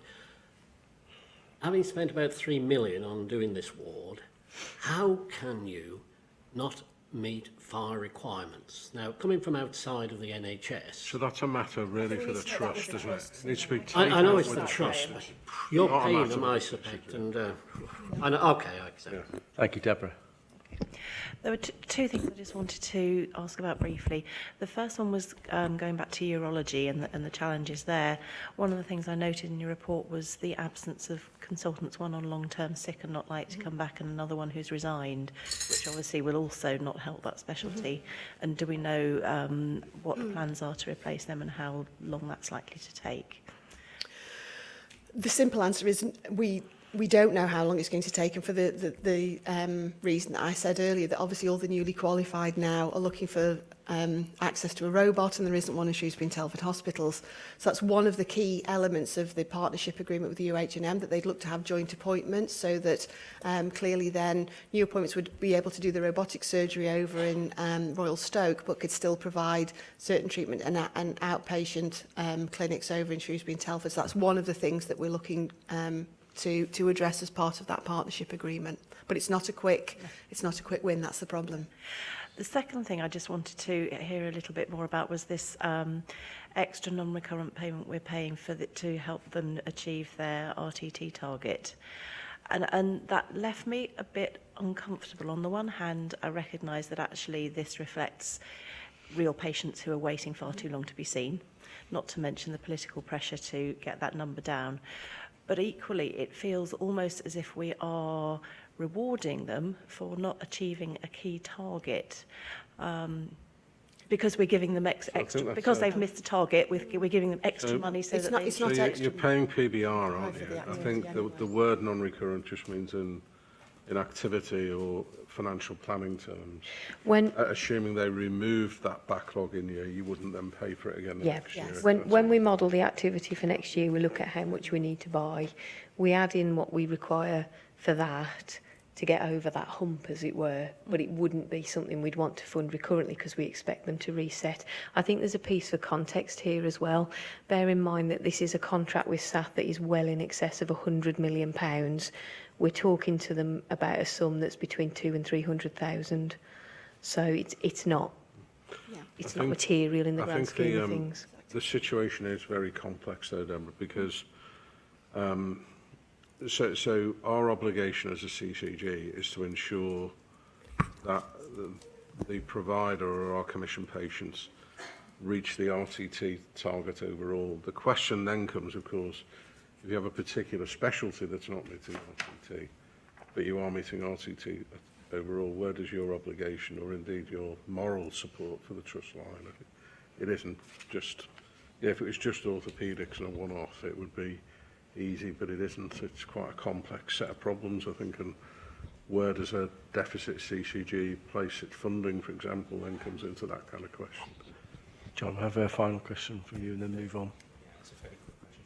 Julie, the point 26 on page 10, it was just in terms of relieving the pressure of the system within SAF, I noticed the bit that talks about the disproportionate increase in zero-day length admissions through having clinical decisions unit. Yeah. I sort of saw that as a positive, but it's written as though it might not be a positive. So this is a cause of considerable angst with the trust. So the idea of ambulatory care is that you would be admitted down a defined ambulatory care pathway that would prevent an admission to the deep bed base. And you guys as GPs will know that far more than I do. So, for example, you had a pathway that was about suspect DVT. Don't get into the bed. When you go and look at what these patients are being admitted for zero-day length of stay, the majority of them aren't about ambulatory care-sensitive conditions. They aren't about defined pathways. So the logical extension is, well, are they indeed processing failure within the A&E function? Do you see what I'm trying to say? Yeah. So one, ambulatory care. No, what they're doing is they're using available resource to manage patients in, probably given the pressures on the department, what they think are the most appropriate way. But to suggest these are going down ambulatory care-sensitive condition pathways is, I think, stretching it. Jess just wants to add into that, and then we'll move on. Yeah, if I give an example. So somebody turns up, they're at low risk of chest pain. If you want to do troponin at 6 hours post-chest pain, you will either have a nice ambulatory care pathway that you can work down that avoids admission and you can do the trop at 6 hours, or if you're stuck in an old-fashioned route and you've got them in A&E, you need them out of your department at 4 hours. You can't take the blood till 6, so you admit in order to take the blood. There is no benefit from moving them into the bed except that you avoid the breach. That's the kind of procedural thing you're talking about, which actually a proper pathway would mean that you didn't get admitted in the first place. Because once you're in that bed, it's not a matter of do the blood and get out. It's do the blood, wait for the review, then wait 3 hours for somebody to turn the bed around, and actually suddenly you're building pressure in the bed base. The other thing just to add is that, yes, if you have everything working beautifully, then actually you would want to see a significant proportion of your admissions as being 0 length of stay, but you would expect a fall in the longer stays as a result, and we're not seeing that. The key word is visa admissions, whereas they shouldn't be. Yes. Okay, so thank you. So we're asked to note the content of the core performance report and the contents and the action of the elective waiting time management report. So thank you. So we move on to Dawn Clark's the provider quality exception report. Thank you, Chair. As governing body know, this is the high-level summary of quality issues. A number of those are already picked up in the performance report, and we discussed more detail at this in the Quality Committee. Before going into the report itself, I think it's important for the board to know that we've recently had confirmed by the Trust that the Director of Nursing and Midwifery, the Deputy Director of Nursing and Midwifery, and the Head of Midwifery are moving on. We do not know what the interim arrangements are going to be, but clearly, given the quality improvements required at the Trust as part of the CQC, the work on serious incident management and the maternity services with the Donna Ockenden report affecting 250 families, obviously this is quite a significant risk. I don't know anything further at this stage. We've reported previously about non-response to some of the formal correspondence that's been written to the Trust. That was over paediatric competencies, workforce issues, serious incidents, ophthalmology incidents, maternity serious incidents, etc. We wrote formally again requesting update. I am pleased to say that we have had formal responses, and we're just reviewing those to make sure that the responses are appropriate. The workforce risks do remain challenging. They are pulling, there's a high use of agency across the Trust, particularly in ED, and they are using workforce from other wards and departments, and Julie's already referred to some of the issues on Ward 30. And I think that impacts then on the ability to oversee and govern some of the services that they've got in place. We do continue with the daily Safe Today reports and the weekly Safe Today calls, and we do have still the attendance at the NHS Improvement Monthly Oversight Committee, where the CQC updates, the action plans and other issues are considered. Julie referred to Ward 35 and Graham asked about that, and there was an unannounced visit in February just after opening. So that unannounced visit was done by CCG colleagues and identified some concerns that were raised immediately with the Trust Senior Executive Clinical Leads. A further visit was undertaken a few weeks ago, and assurance has been gained about the appropriate care for patients in that unit. However, we are aware that there are still the constrictions on the fire regulations, etc. We undertook a visit to the stroke unit at PRH a couple of weeks ago, and that identified further workforce concerns on therapeutic support for patients. They wouldn't get their full therapeutic input, so that report is just going over to the Trust this week to expect actions on that. And of course that aligns with the West Midlands Quality Review report that was undertaken in 2017 with similar sort of issues identified. They have improved their SNAP, so that's the Sentinel Stroke Audit, the national audit. They have improved on their outcomes from the stroke audit, but clearly they still have issues about the 7-day provision of rehabilitative therapeutic services from the allied health professionals for physio and occupational therapy. Good news, the Robert Jones and Agnes Hunt Foundation Trust has just been inspected by Care Quality Committee, and whereas previously they were requiring improvement, they have been assessed overall as good and outstanding for caring. One of the areas in clinical care requires improvement, but they have an action plan in place which we will be monitoring through the CQRMs, and in fact that reflects some of the feedback that we'd given to CQC prior to the visit about the critical care unit. Navigation of palliative patients via the NHS 111 triage, and I think Julie's referred to the NHS 111 service previously, but there's some really proactive work across the health economy to address some of those issues that have been raised. The West Midlands Quality Review board members will recall from 2017 that the newly established board requested or commissioned West Midlands Quality Review Service to come in and do a review of quality provision governance of within the CCG. And there was recommendations and action plan put into place as a result of that visit. NHS England requested that West Midlands Quality Review Service come in and work with the Shropshire CCG and Telford Wrekin CCG recently to review its governance of services. The formal report won't be received until, well, I've put first week of March, but it's going to be the end of March, I think. But the feedback on the day was very positive generally. It was that they recognised the improvements in the governance of clinical services within the CCG and the recognition at board and support that all of the lay members and clinicians provided to the quality outcomes for patients. So there was strong feedback about that journey of improvement. We had, back in 2017, we had inadequate assurance for serious incidents, and the feedback on the day that there was excellent management of serious incidents between ourselves and Telford at CCG also. And I would like to thank all of our clinicians for the involvement in the RCAs and the quality team, because the amount of work that goes into them pushing back and challenging our providers has been quite substantial, I think, hasn't it? But it's paid dividends, I think, because we have seen the results of that. So thank you for that.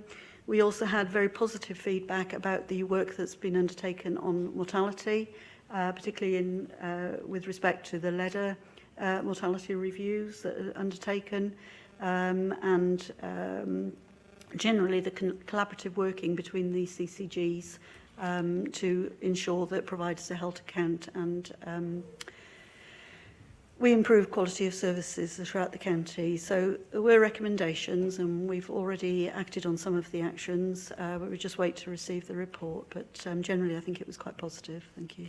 Thank you, Dawn. Questions from the board? I've got Rod and William and Alan. Thanks, Julian. A couple of things. Firstly, John, thank you for the report. And secondly, given the conversations that you and I have, thank you for the work that you and your team are doing. The intensity that you've had to put into the trust is actually the thing that I want to highlight. We seem to be, as a CCG, having to spend a disproportionate amount of our time almost managing services within there to try and improve quality. When I look at things such as the activity levels and things like an increase in the 12-hour trolley breaches, and I couple that with the fact that 3 senior nursing staff are leaving, and I'm not quite sure why, it does give me some real cause for concern about how this trust is managing its services and what assurances we can give to local people about the services that are being provided. But again, thank you for the work that you've done in terms of trying to get behind all of this and to try and make a significant difference. Thank you. William? Thank you, Chair.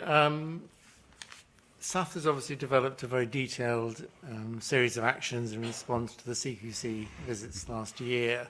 I guess maybe it's too early, but I'll ask the question, do we have any view on either the effectiveness or likely effectiveness of those actions?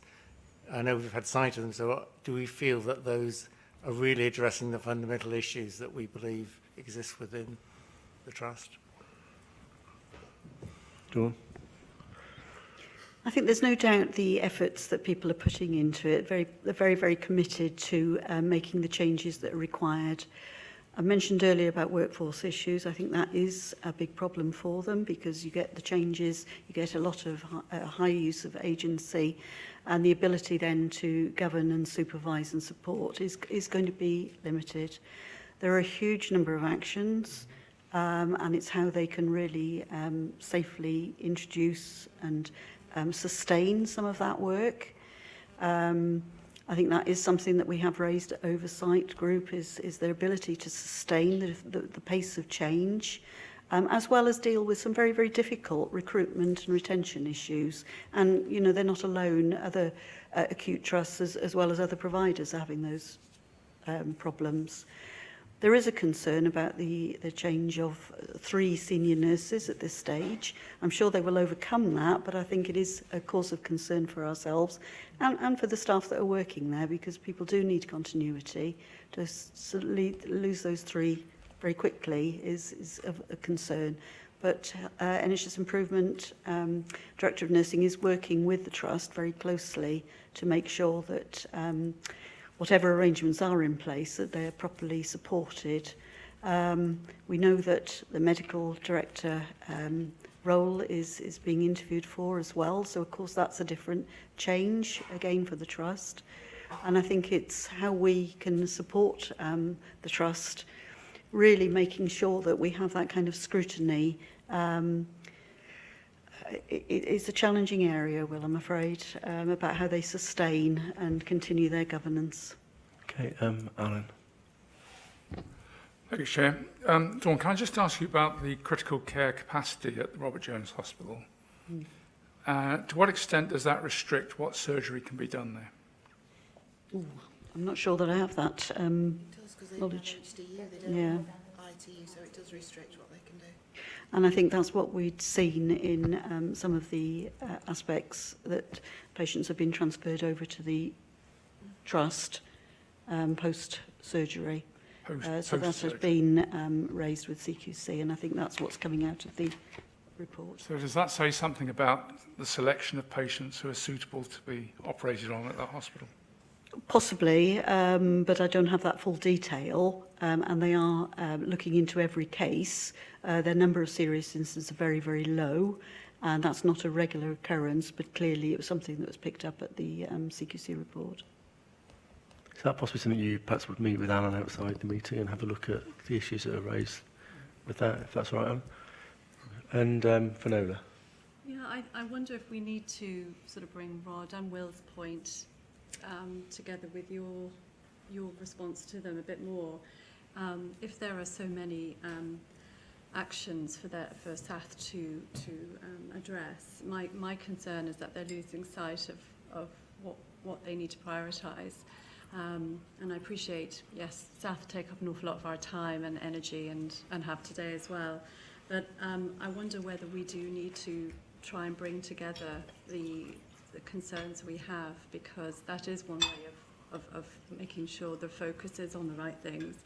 We've heard that other services are struggling, not just ED, but the cancer pathways are clearly struggling, urology, stroke services, etc. So it's not just ED, is it? And I just wonder, what is the outcome of this discussion today? We're continuing to flag our concern that we feel that as much as we want to be supportive, and we know a huge amount of work is being done, how much progress is actually being made, and staff are still continuing to work in very fragile conditions. We did have, following the risk review in 2017, all these dates, we did put into place an escalation framework so that we could capture both environmental and workforce, and then safety, complaints, etc., for every single department. And we used that successfully last year before going to the risk review, risk summit with NHS England in August last year. And I think we need to revisit that and update, because we are seeing different sort of concerns starting again, and we just need to refocus on that, a few of us, pull in as much intelligence as we've got, because that will hopefully help the Trust see where those gaps are as well.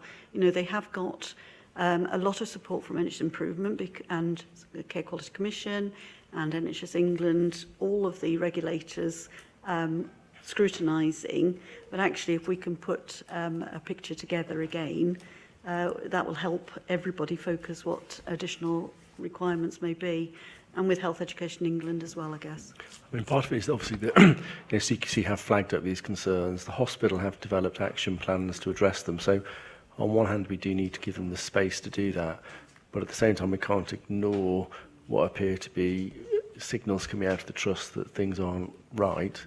I think to lose you know, your medical director into a different position within the trust, but it's still in the trust, and then to lose 3 senior nurses who are involved in the quality agenda just as you're starting off on your pathway of addressing your CQC concerns. It doesn't strike me as being, you know, a good signal. So I wonder whether it'd be possible for you to meet with Jess and see if we can develop a way of actually having some metrics, because you know, we don't want to be criticised by NHS England for going back to them too soon and flagging issues, but we also want to be able to go back to them if we have evidence that things aren't improving and say this is where we think the signals are coming from to show that. So if you could perhaps meet with Jess outside the board meeting and develop a plan. And it may be, because you're right, they are on a journey, that actually, because we do hear the negative things, then when we put that picture together, maybe it isn't quite as serious as it appears sometimes. Yeah, two negatives make a positive, don't they? Well, you've got to be positive about it. They're working very, very hard over there. Yeah, they are working very hard, and I think we need to support them, whilst also maintaining our responsibility of assurance over the patient safety of the people in that trust. So thank you. So unless there's any further questions, we'll note that Deborah. Just really quickly, I'd like to endorse that approach first of all, and just an observation that actually it's of great concern that they're losing several senior nurses. It could also be an opportunity, actually, if they succeed in recruiting, that will bring new people in with new ideas and new energy and enthusiasm, so it's not completely negative. But I think it's particularly fragile at the moment, and we need to keep a really close eye in this transition that they have the capacity in terms of workforce and energy to address the very real concerns. I just wanted to very briefly mention something else, just that the locality had brought up about the children's mental health service, which overall does appear to be improving, but several people have asked me to mention that there are still issues of capacity within the service, particularly the children's mental health drop-in clinics, where I've had several separate reports from different people about children turning up and being turned away from those clinics because they haven't got enough staff there available to see them. Okay. And I just thought that I've been asked to mention that. Back in outside the meeting. Yeah. And some concerns about capacity to respond in appropriate timescales to urgent referrals. Can I just say very, very quickly, Julian, that CQC are actually in looking at the trust currently. This is MPFT, and we are meeting with them very shortly with Steve Trenchard about the 0 to 25 service because of the issues that they know that are on the Shropshire side. Okay, thank you. So we're asked to receive and note the contents of that Friday Quality Extension report, so thank you. We'll move on to 2 verbal reports. First one, the operational plan and performance, and that's Claire and Julie. It's got 2 names. Yeah, we do a bit of a double act, but a very brief one, I promise. Usually at this time of year, you would expect to see a paper on the agenda for me to ask the governing body to sign off the budget for next year. So it would be remiss of me not to mention it, given that it's conspicuous by its absence. We are currently in the throes of working through our planning for the new year. We're still deep in contract negotiation, but at the moment as it stands, the plan that we have doesn't currently fully close the gap that we've got to meet our control total. So we're actively reviewing that, or I'm doing that with the support of the Finance Committee and the members of that committee. Obviously, we had a conversation about it through our private session this morning, so I know that the board are briefed as to where we're at to date. We're also in conversation with NHS England about that and what it means for us going forward. But until we've resolved that, I obviously can't come here and ask governing body to sign off a budget. So rest assured, we are working on the numbers. We have got a plan in place. It's just we still need to close that gap, as I've already mentioned, and we will bring regular reports continually through Finance Committee and definitely through to the next governing body, which is in May. Apologies, the cogs are whirring a little bit then as to when the next meeting is. If anything significant happens in the meantime, obviously we'll make sure that governing body members are briefed. At the moment, that also means that we've been advised by NHS England that we can't physically sign contracts if people hear that message in conversations with our provider partners. I just wanted to provide some assurance that hasn't stopped us having conversations about what goes in the contract next year. It just means that at the moment we're not mandated to physically put ink on paper to sign it. So it's not stopping us getting on with things. It's just that practically we have got to resolve that. And as I say, we'll continue to bring updates through. I think Julie just wanted to update on the operational plan side of that as well. So likewise, that's going through a kind of iterative process at the moment. There's a call on Monday where we've had feedback from NHS England on our plans. We're working through that at the moment, and there's a big meeting on Friday where they're going to be gone through in more detail. The other difference this year, I think, is probably for the first time, we're also looking at plan at an STP level, so at a system level. So there's much more triangulation between individual plans and making sure that there's no differences or that they're all kind of, supporting the same priorities. So I can say that I do think that's been a significant improvement this year. For the first time, all system partners have been on the planning calls around that. So there's much more coordination and alignment of those plans. We're going through that kind of that usual, we submit a plan, NHS England give us our marks out of 10 and we go back and have another go. So that's where we're at the moment. But again, like the finance plan, that will all come, all being well, will all come back in May. Okay, thank you. Unless there's any questions on that, I think it's fairly self-explanatory. Obviously, if we do need, if NHS England are pushing us to have one of these budget type things and we need a meeting in public, we can have an extraordinary meeting in April, but hopefully they'll leave us alone until May. So thank you. We then move on to our Brexit or EU exit, as we're supposed to call it, preparation update. So this is on the agenda really in order to confirm to the governing body that the CCG has fulfilled all of the NHS England assurance requirements relating to EU exit preparation.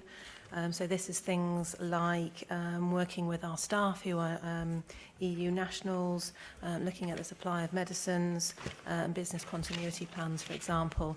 I will caveat that comment with the fact that the vote last night now, I'm sure, will set off a whole new raft of assurance requirements. But as it stands at the moment, I can confirm that we have fulfilled all the requirements to date. Unless anyone's got any queries about Brexit, you can move on to the next item, which is Sam doing with the workforce report. Shall I? If I start with the workforce elements, and Dawn, if you want to add anything further. So in terms of the headlines, data that's contained in the report, you'll see that there's been a small but steady increase in staffing numbers, that turnover remains in line with most NHS organisations within our region. As we saw with the last report a quarter ago, sickness absence remains higher than target, and directors are continuing to monitor sickness levels, particularly those related to stress and anxiety, which represent the largest, one of the largest causes of sickness in the organisation. You'll recall that the outcome of our staff survey highlighted the focus that was needed on staff appraisals and protecting one-to-one time with managers. And directors have taken that action forward with a view to all appraisals being completed by the end of March. We will look then at the themes that have come out of that piece of work to inform any steps that we need to take going forward in supporting staff. In addition to that, mandatory training levels have improved, but there is still room for further improvement. So we will continue to monitor that. I'm happy to take any questions. Dawn, have you got anything? Thank you, William. Thank you. You touched on the fact that stress is one of the biggest causes of sickness in the CCG, stress-related illnesses. Obviously, concerned that given the next year there's going to be, we've heard about the cost pressures, increasing cost pressures. Simon talked about the moves towards single commissioning bodies and potential impacts that could have on staff. Are we planning anything, rather than just monitoring the levels of sickness, are we planning any initiatives to look to how we can reduce the impact on individuals and therefore have an impact on sickness levels? Yes, so I've already had conversations with HR around how we can support staff, not only around the sort of day-to-day elements, but also in terms of our transition work moving forward. So we will be looking to put a programme of organisational development in place. As you'll recall, the staff survey was part of starting moving forward with a more robust organisational development plan. That, of course, will now need to be tied in with any work that we're going to be doing in terms of working more closely with Telford and Reek in CCG. So I've also been in discussions with them about how we can join up this piece of work. The plan at the moment is to look at bringing something back around organisational development to the governing body development session in April, so we can start to think about how we might want to shape that given the two elements that we now need to bring together. Thank you. Thank you. Any further? Alan? It's just to ask, has there been any formal briefing of the staff about merger? Quite apart from what they've picked up on the grapevine, have there been staff meetings or a circular or something? The future configuration of the strategic commissioner has been mentioned at the staff briefing, but obviously no decision has been made. So I think we're very mindful of the this is we're a very complicated process from an HR perspective, from a governance perspective, with our partners and particularly our staff and members. So at this current stage, the staff are aware that the long-term plan indicates that there needs to be one strategic commissioner by 2021 within an ICS footprint. So that's the state of where discussions are. But I would hesitate to say at this stage there is no decision made about anything. Sure, I'm just asking how they've become aware. Is it just through the staff briefing and staff briefings? Yeah, fine. Okay. Through the staff briefing. Of which there is another one tomorrow. Yeah, and there's one tomorrow. We have them every month. Any further questions or queries? No, if not, thank you for that report. Can I just pass over to Dawn in case there's any elements in terms of the equalities section of the report? Yes, please. Very, very quickly then. So back in 2014... Important. Sorry? It's very important, I think, looking at the figures particularly. It is very important, yeah. So back in 2014, the Equality and Diversity Council agreed action to ensure employees from black and minority ethnic backgrounds have equal access to career opportunities and receive fair treatment in the workforce. But it is absolutely vitally important that we have a motivated workforce that is valued.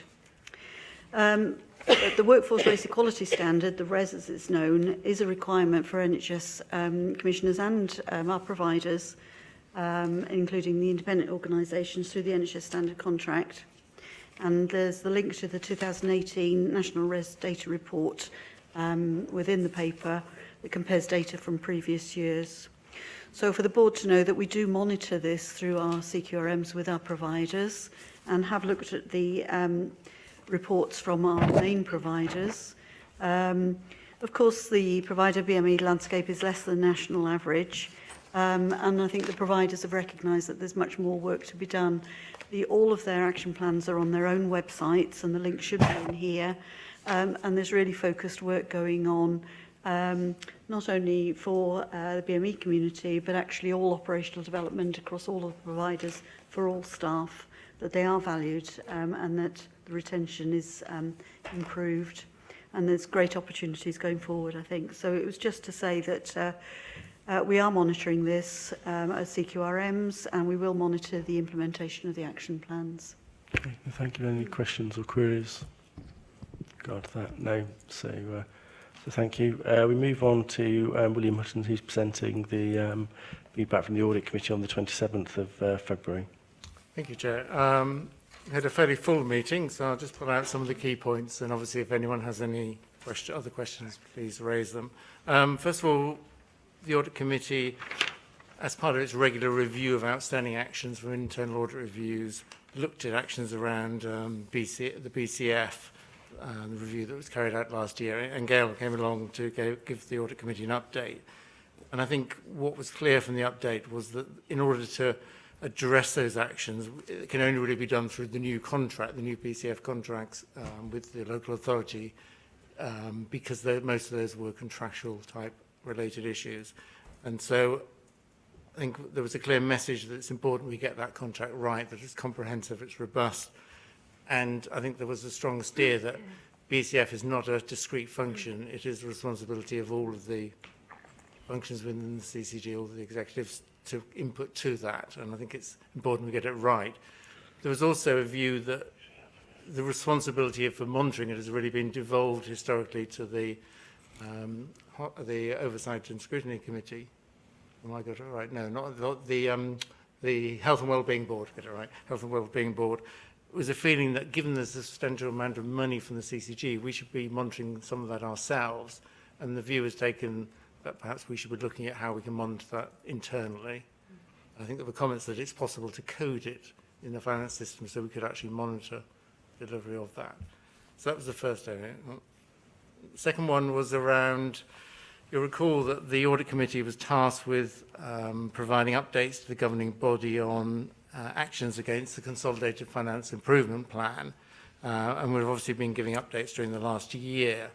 One of the last parts of that was an external review commissioned by NHS England, by Deloitte, on the completeness of those actions, and that report was finally, many months after the actual work was given to us and was presented to the Audit Committee.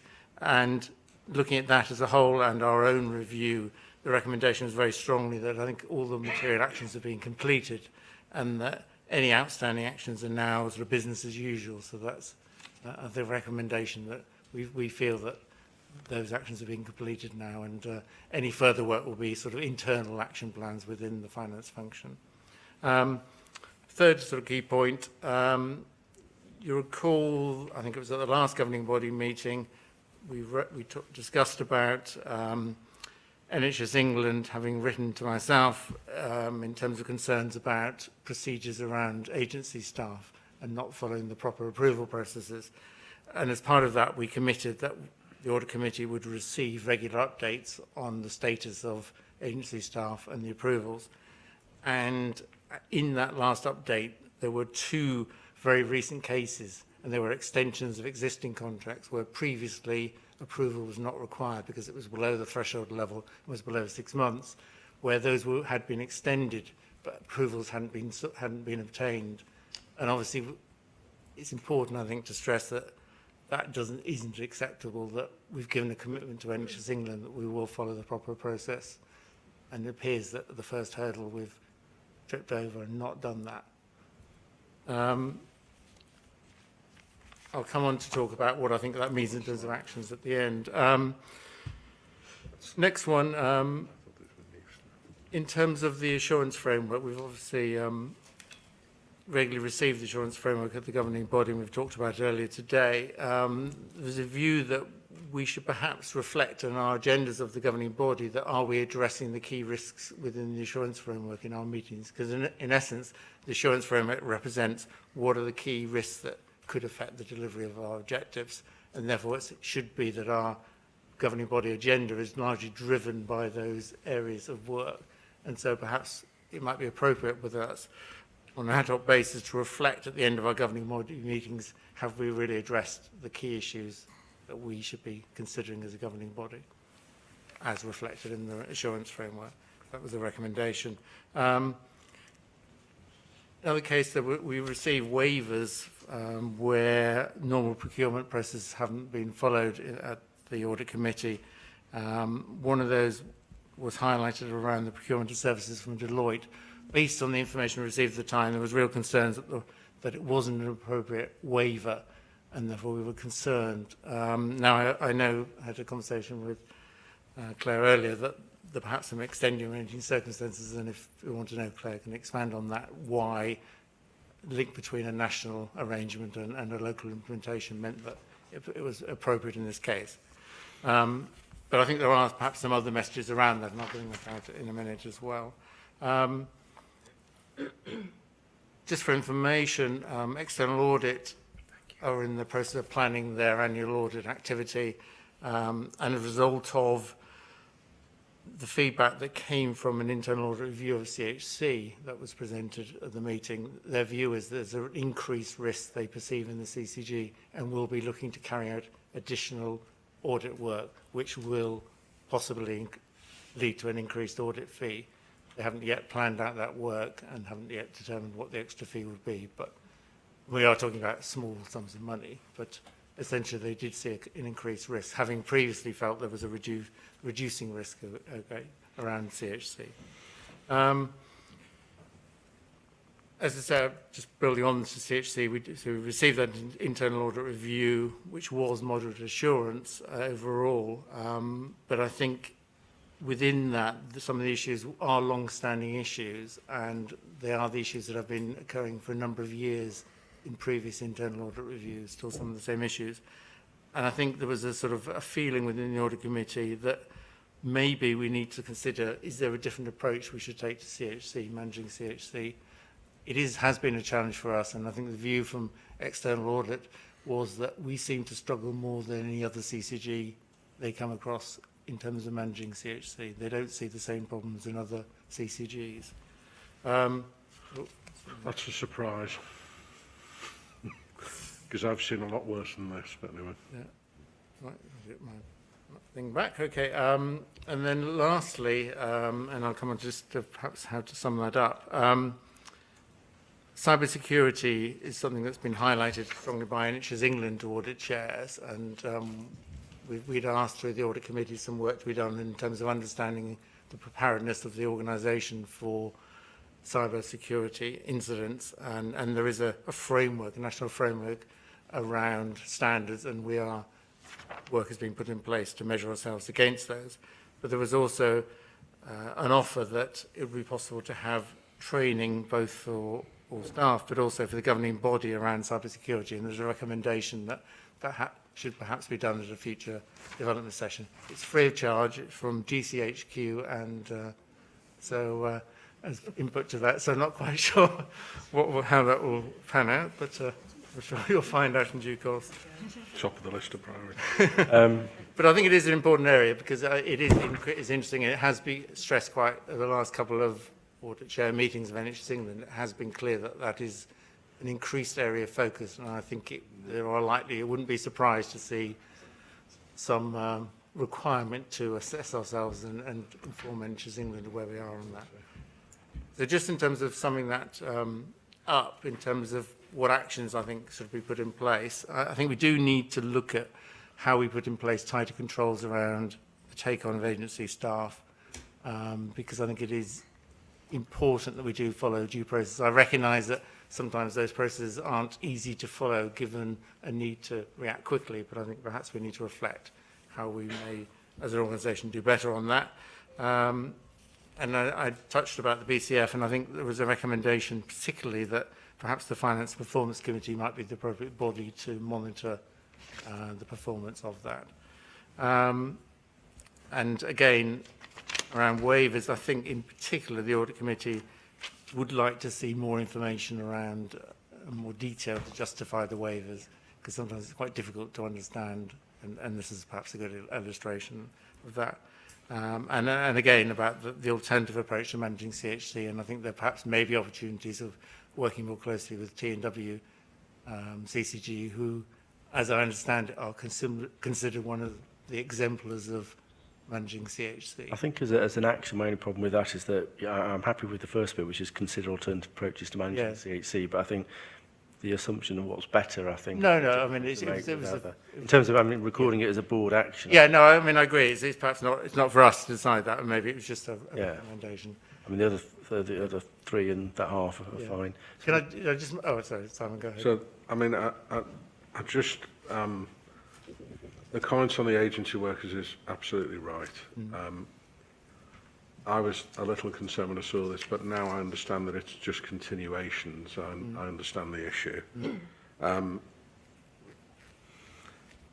do need the board to be aware that sometimes when you submit these business cases to NHS England, the idea that you might get them back within a month or 6 weeks is ambitious.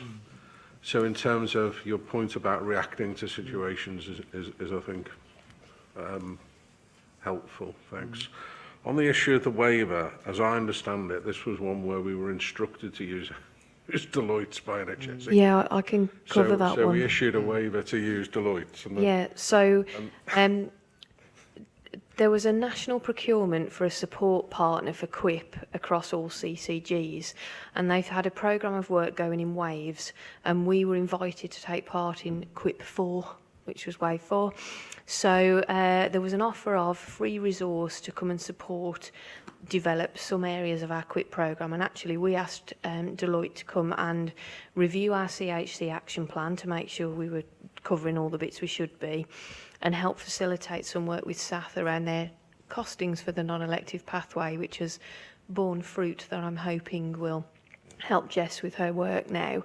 That was a national procurement process, but when it came down to the local application of that, the regional office said that they weren't able to let the contract with Deloitte for the individual piece of work, so they passed the money to us and we signed the contract because it was our work. So I was comfortable in the sense of it's been through a competitive process, it's just it wasn't us. I think it does flag a concern about where we take responsibility for paying for and contracting for services that we've not been involved in the procurement of, and I think that may be an issue with the SDP and as the ICS develops. And I think it's just something that we do need to be aware of, that if we take the responsibility, you know, an accountability for the processes, we need to be assured that those contracts are awarded through a rigorous, standardised process, which is fine in this instance, but I think it is a broader point that we do need to. Yeah, and coupled with Will's point about how we record that, so I absolutely take on board. We've had a breakdown there because that was in my head and I wasn't at the meeting, so we could have probably fended that off if we'd have put more information with the waiver in the first place, so that makes sense. That's good. Can I just make one final, I suppose, parting comment, as it were, in pearl of wisdom, which you may or may not take, as it were. I mean, it's just really a reflection, I think, on my time as audit chair, that I think there's been an underlying theme that's come out from internal audit reviews in particular, that perhaps the CCG needs to focus better on getting the right processes and procedures in place and actually adhering to those in all cases, because I think there's been lots of incidents where failures that have been identified in internal audit reviews have arisen as a result of not following due process or not having proper processes in place in the first instance. So I think it's just reflecting on that I think that's an area that is worthy of attention, because I think it does create a lot of problems when we don't do things in the right way. I think we'd all acknowledge that, and we've all seen it time and time again. We've also seen definite improvements. Oh yeah, no, I wouldn't. I think over the recent years we've moved, you know, the external audits and internal audits have moved very much towards being positive recommendations from at one point being all negative. So yeah, no, that's a point well made. So thank you. Does anyone else have any final questions for Will? No, I'm sorry. But I just want to put a positive note there about the CHC complex care team. This is a hugely difficult area of work. CHC and complex care is all mixed up. We are separating that out completely. Clear roles and responsibilities, proper administrative support for each process. And remember, back in 2017, August time, there was a 0% on the quality premium for 28-day turnaround of decision support decisions, and we're up to 98%, and that is the work that the team has done with this council social services team and with the families of the individuals to really make sure that this process is streamlined. Absolutely agree, processes let them down. There were no operating policies in place. We've got those in place. We've got ratifications down to 0.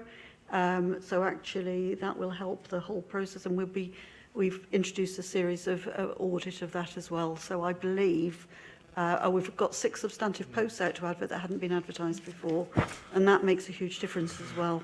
So sorry, Julian, but I think part of it is that that's what's been driven by the audit committee. I mean, part of the problem, I suppose, with the audit committee is that Will's job is to bring to us things that need improvement. Yes, you know, so by it's not balance it more with you're not coming here to tell us how brilliant you. I mean, at some point you come back with the reports, but that's the role of the audit committee, isn't it? It's to review what we're doing as a CCG and point out what we could do better. So I think, and that's probably resulted in improvements in the CHC. So I think that it's a job well done.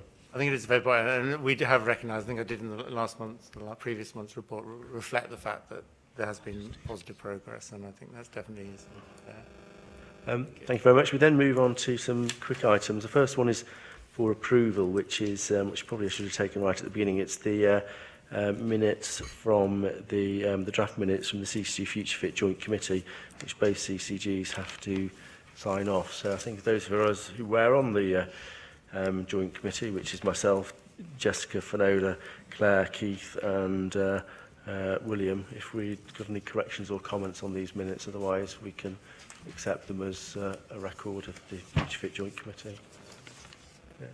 No? Thank you. Then follows a selection of... Chair, can I just make a comment? And I sat on this group. And can I make it clear to all members that the disruptive behaviour throughout that meeting, which was despicable, no members of the Shropshire patient group were involved in that demonstration. No, thank you. It was, anyway, it's to ratify these minutes. I think there is a comment that's been attached to the back of the minutes about the disruption that was there. It's not been, but yeah, thank you for that. If we're happy to, then we can accept these minutes. Thank you for that, Graham. Then follows a few for information-only reports from the two sets of minutes from the Clinical Commissioning Committee, two from the Finance Performance Committee, two from the Primary Care Commissioning Committee, one from the Quality and one from the A&E Delivery Board, and then from the Locality Boards, two sets of minutes from both the South, from all three, South, Shrewsbury and Atcham, and the North Locality. So unless there's any questions on those, they are there for information. I've had no other business notified to me. The next date of the next meeting is Wednesday, the 8th of May. So thank you very much. And that's the close of the meeting. For board members, there is a further continuation of the part 2. We just need to check whether that's back in the original room or here. But if we have a 10 to 15 minute break and then we convene while Sam finds out where we're going. Thank you very much. Thank you. I don't know, but we got away with it then. Oh well.